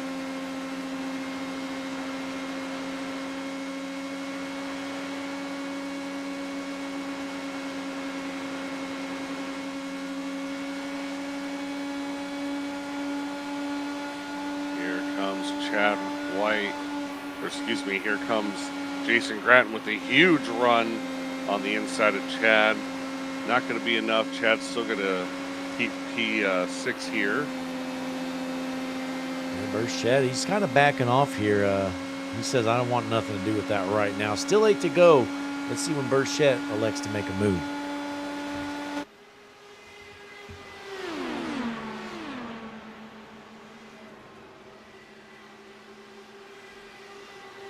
Really our only battle on the track right here tonight, folks. So jumping back out front, your race leader is 6.7 second lead. Cam Ingram second, Tom Ogle third. Then you got McCoy and Grimm running out your top 5. I do understand what you're saying, Blake, how Rick Ravon could restart 100 times and still be just fine.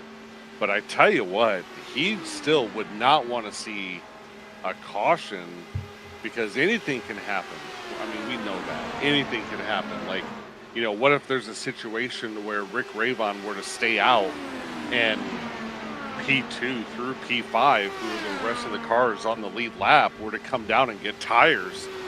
You know, I mean, anything can happen if a caution comes out. So still going to keep an eye on this. I mean, if we are going to see a caution and have a restart, that caution needs to come out pretty much in the next 1 lap, or else this is going to end. Yeah, and I don't really see a caution happening, especially with Chad White kind of leaving these guys right here. But in the chat, we've got Connor Gerard. He says the number 3 is basically playing Dragon Ball Legends on his phone while he's leading the race. Diego Sainz in the chat said Dragon Ball mention.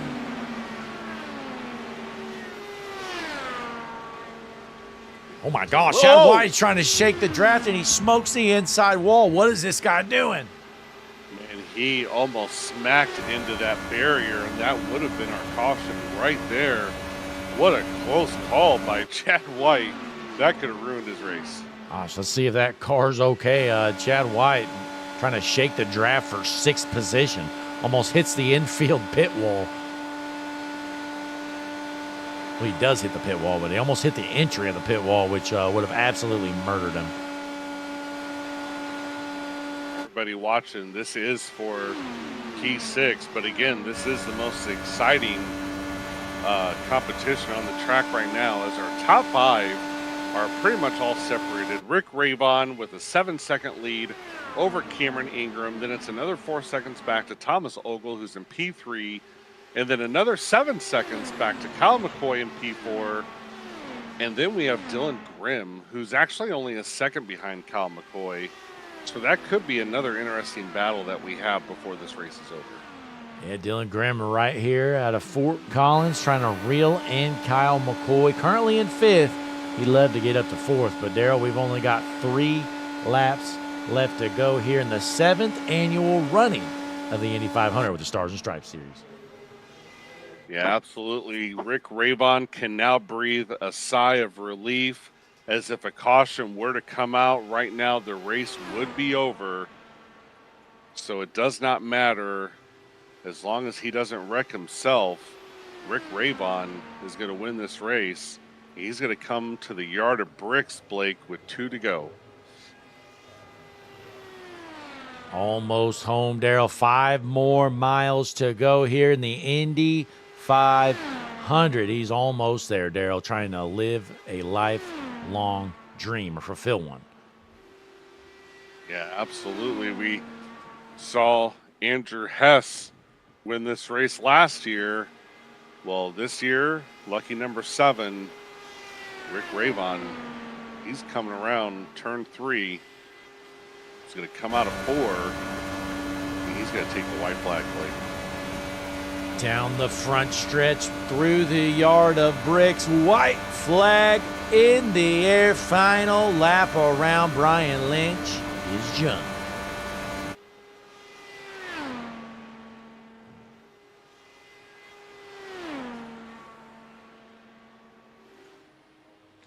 There he is, Daryl, heading down the backstretch for the final time on the evening. Rick Ravon looking to take it home here in Indianapolis.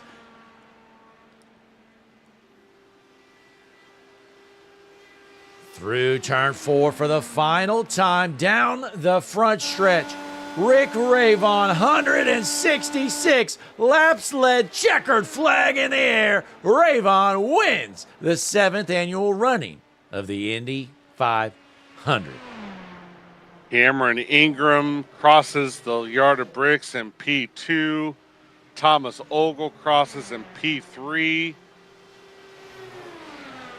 Dylan Grimm makes the pass for 4th there, Daryl. Takes that 4th spot from McCoy. He absolutely does. Dylan Grimm, a last lap pass for P4. Kyle McCoy is going to round out P5. Wow, what a battle. You know, not a ton of cars out here tonight. We had a pretty clean race. Had some good racing, though, especially there at the end. But Rick Ravon about to drink some milk, Daryl. What kind of milk you think he picked? A whole milk, Blake, for sure. Good. Yeah, I'm just glad he didn't pick skim milk like Steve Tucker does. But let's watch him see if he does a burnout or what his celebration plans are. It's going to be Ravon, your winner. Cam Ingram, 2nd. Tom Ogle, 3rd. We may as well take a quick break. We'll be right back, folks. Don't you go anywhere. Got some interviews coming up now.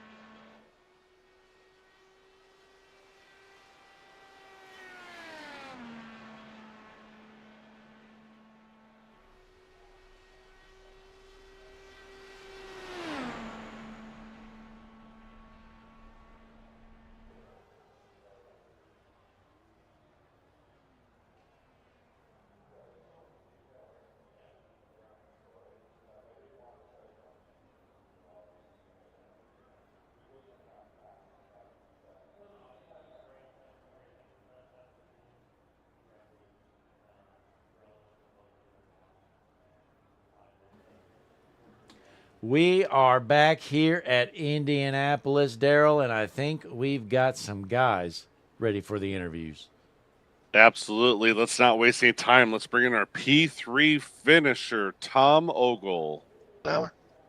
Tom, Blake, and Daryl in the booth. You got a copy? What's going on, fellas?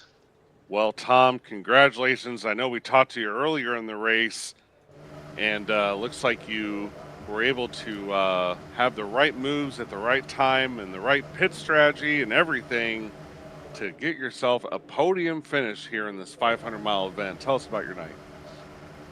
Well, I wrecked, and thank goodness for a fast repair. And then I just kind of ran my pace. It's so hard to pass in these cars, and you get like such a bad push, so you just kind of have to wait for somebody to mess up.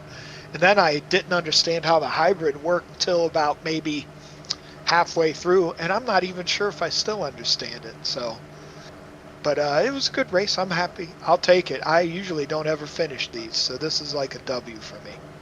Yeah, Tom, I mean, early on, you know, you found yourself involved in that early incident, but you rebound and you put it on the podium. Has to feel good for sure. I mean, you're definitely not an Indy car guy, but you find the podium with the 7th annual running of the Indy 500 here tonight. Yeah, I'm real happy with that. I'll take it. The leader, I never saw his car. I couldn't even tell you what color his car is. I never saw him the whole race. So he had us covered for sure.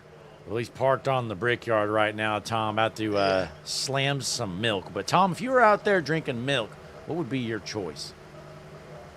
Oh, I would mix some strawberry quick in it. Oh my gosh. You'd like be kicked out of here in a heartbeat, gallon. Tom.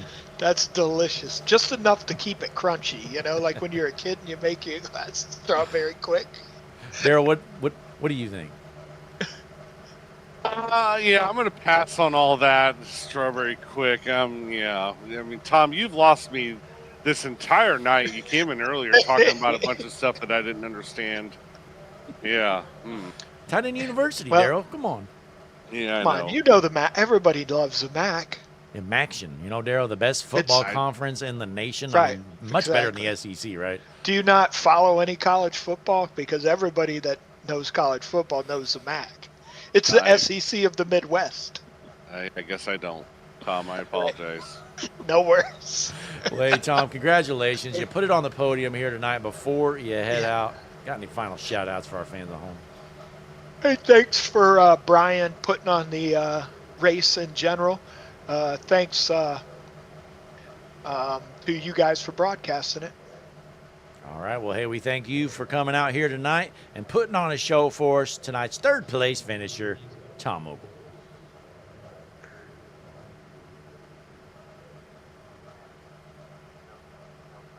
And that was Tom Ogle. And I will say, Connor Gerard, paint scheme of the night, goes to Cam Ingram, Blake, and we're actually going to bring him in anyway. So let's bring him in. All right.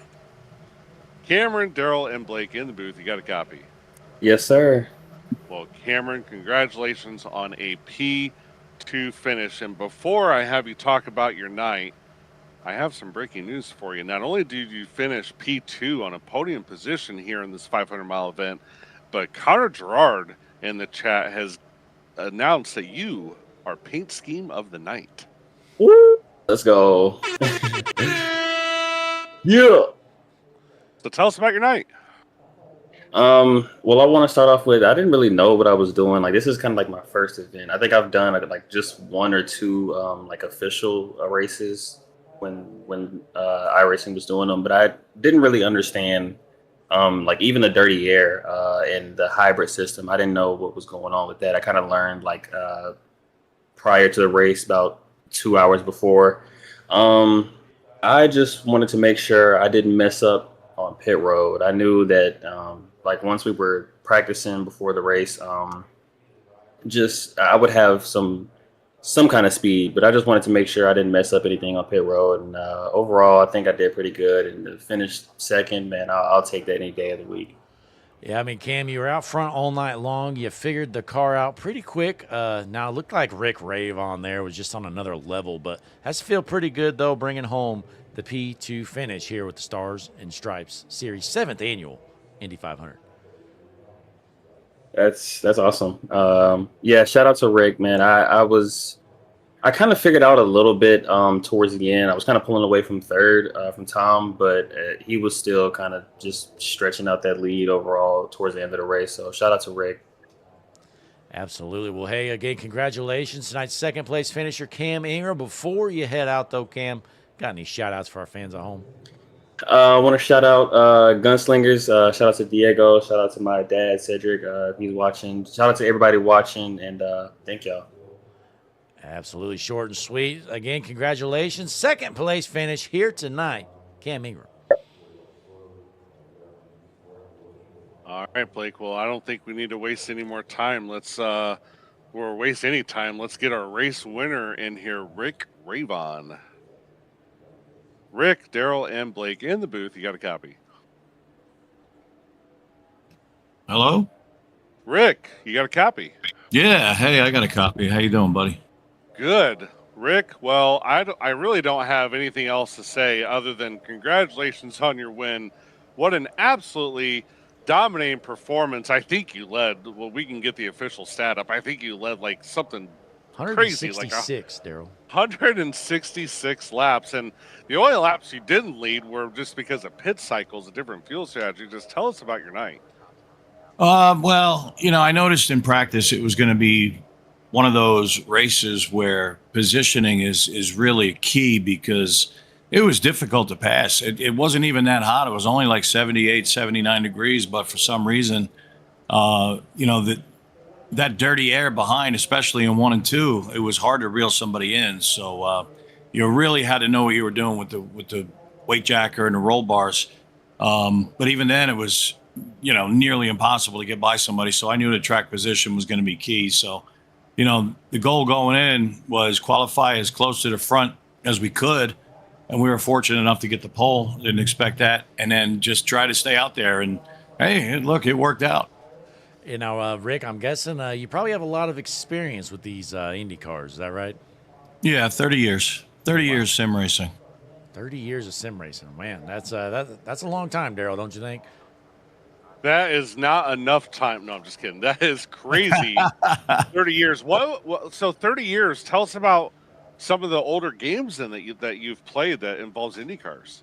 I'm curious. Well, a friend of mine had a computer, and an Indy Car 1 came out, and he was like, "Hey, Rick, you got to check this out." I'm like, "What? An Indy Car game? Like an actual, realistic Indy, not like Danny Sullivan's Indy Heat, Mario Andretti's, Formula One, Michael Andretti, like an actual with Nazareth and Indianapolis and Michigan and Long Beach." I'm like, I was just amazed. So I couldn't afford a computer, but fortunately, my girlfriend Cindy wrecked my Pontiac Fiero, and with the insurance money, I got my first computer and a NASCAR Thrustmaster Pro wheel, and like a whatever it was, like like an 8-inch monitor, it was just VGA graphics. Then we went up to Super VGA. I mean, this was back in the day when you couldn't even race against anybody unless you called them on the phone. And the first race I ever had was somebody in California, and I was in New Jersey, and I only racked up about a $10,000 bill racing one-on-one because I wanted to test myself against a human being rather than the AI. But yeah, man, that was back in the day. I'm, I guess you would call me an OG. Yeah, Rick, real quick, Blake, sorry, I just want to say, Rick, you mentioned Danny Sullivan's Indy Heat. I remember being a kid and playing that on one of those massive arcade machines, like at the old bowling alley. That game was a lot of fun to play. Daryl. Okay. Yeah, that was great with the steering wheel that you could spin around and just spin and spin and spin. Absolutely. Yeah, that was realistic, huh? Yeah, it was. Go ahead, Blake. Oh, no, I was just By the way, go ahead, Rick. Just a quick anecdote. I think it's worth mentioning. My friend Bruce, when he said, "Hey, you got to check this game out." I went over his house, and it was like 4 in the afternoon. I played all night long. Well, he had a Gravis gamepad. I played all night long. He got up and went to work, and by the time he came home, I was still there playing. I thought my thumb was broken. I really did. It hurt so bad after that. But literally 26 hours I was playing that game, and I couldn't wait to get it. So, well, look Rick, at us now. I'd say you probably have more IndyCar experience than anybody that's ever touched the IndyCar in this league. But, hey, again, congratulations. Big run here for tonight. I mean, absolutely put on a clinic out there. Before you head out, though, you got any shout-outs for our fans at home? Well, thanks to you guys. I guess Daryl and Blake. Yes, sir. I've never met you guys before. It was a pleasure to meet you. I can't wait to watch the broadcast. Thanks for broadcasting the race. Thanks to the guys for putting on the league, putting on the show. Everybody who showed up. Thanks to my wife. I love you, sweetheart, with all my mind, heart, soul, and breath. My kids, Zoe, Mila, I love you guys. And last but not least, the Lord Jesus for dying on the cross for me and saving me from eternal damnation. Thank you, Jesus. I love you. Oh, I love him so much. All right. Thank you, guys. Oh, well said. Congratulations. Tonight's 7th annual Indy 500 winner with the Stars and Stripes Series, Rick Ravon. Thank you. God bless you. You too.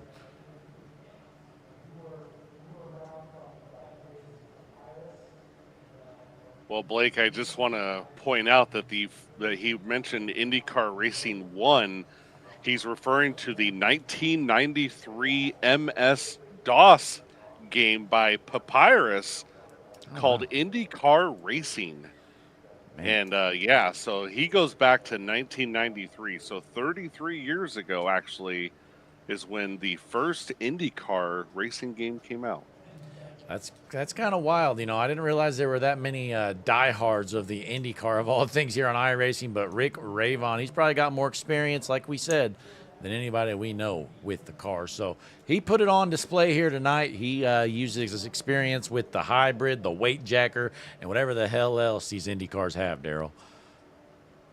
Yeah, absolutely. He's just what a stand-up guy here coming in and telling us about his experience with the IndyCar. He absolutely deserved this win. He dominated the entire race. Nobody had anything for him, but very humble in his interview and And as he said, he's never met us before. We'd never met him, but I look forward to talking to him more in the future for sure. And Connor Gerard actually says this has to be the best story he's ever heard in HMS TV history. Absolutely. And yeah. Anyway, go ahead, Blake. Yeah, well, I don't really have much more, Daryl. It was a interesting night for sure. Connor Gerard said, thanks for watching the video. Make sure you like and subscribe, and we will see you on Thursday for some Average Joe's Racing. And remember that Steve Tucker is 0 for 2 in the Indy 500 and won't be watching this. He absolutely will not. But hey, Rick Ravon will be watching this. And so, again, Rick, shout out to you. Congratulations again. We hope to talk to you more in the future. And anyway, Blake, this was a lot of fun being with you for almost 3 hours. Actually, the race went by pretty quick. It was a pleasure. I enjoyed it. Thanks for having me. And, yeah, Average Joe's tomorrow night. Thursday night, Daryl. Oh, Thursday night. I apologize. That's Thursday all right. night. That's all right. Yeah, tomorrow night we're off. The GLSR Mr. Radiator trucks are in the off season, but there may be something in the works for that. But nonetheless, folks, we'll see you back here, same time, same place, Thursday night. Average Joe's Racing. But till next time, in the booth with Daryl Young Jr., I am Blake Hutchinson. You just watched the 7th annual running of the Indy 500. And Daryl, real quick, you said paint scheme of the night was Cam Ingram, right? Absolutely, it was Cameron Ingram, and also real quick, we're never going to end this broadcast if we keep talking. I apologize, but Average Joe's will be at Indianapolis Motor Speedway for the first race of the chase Thursday night. Make sure you tune in. Absolutely, I'm looking forward to it. But nonetheless, folks, let's end things there again with Daryl Young Jr. I'm Blake Hutchinson. See you next time.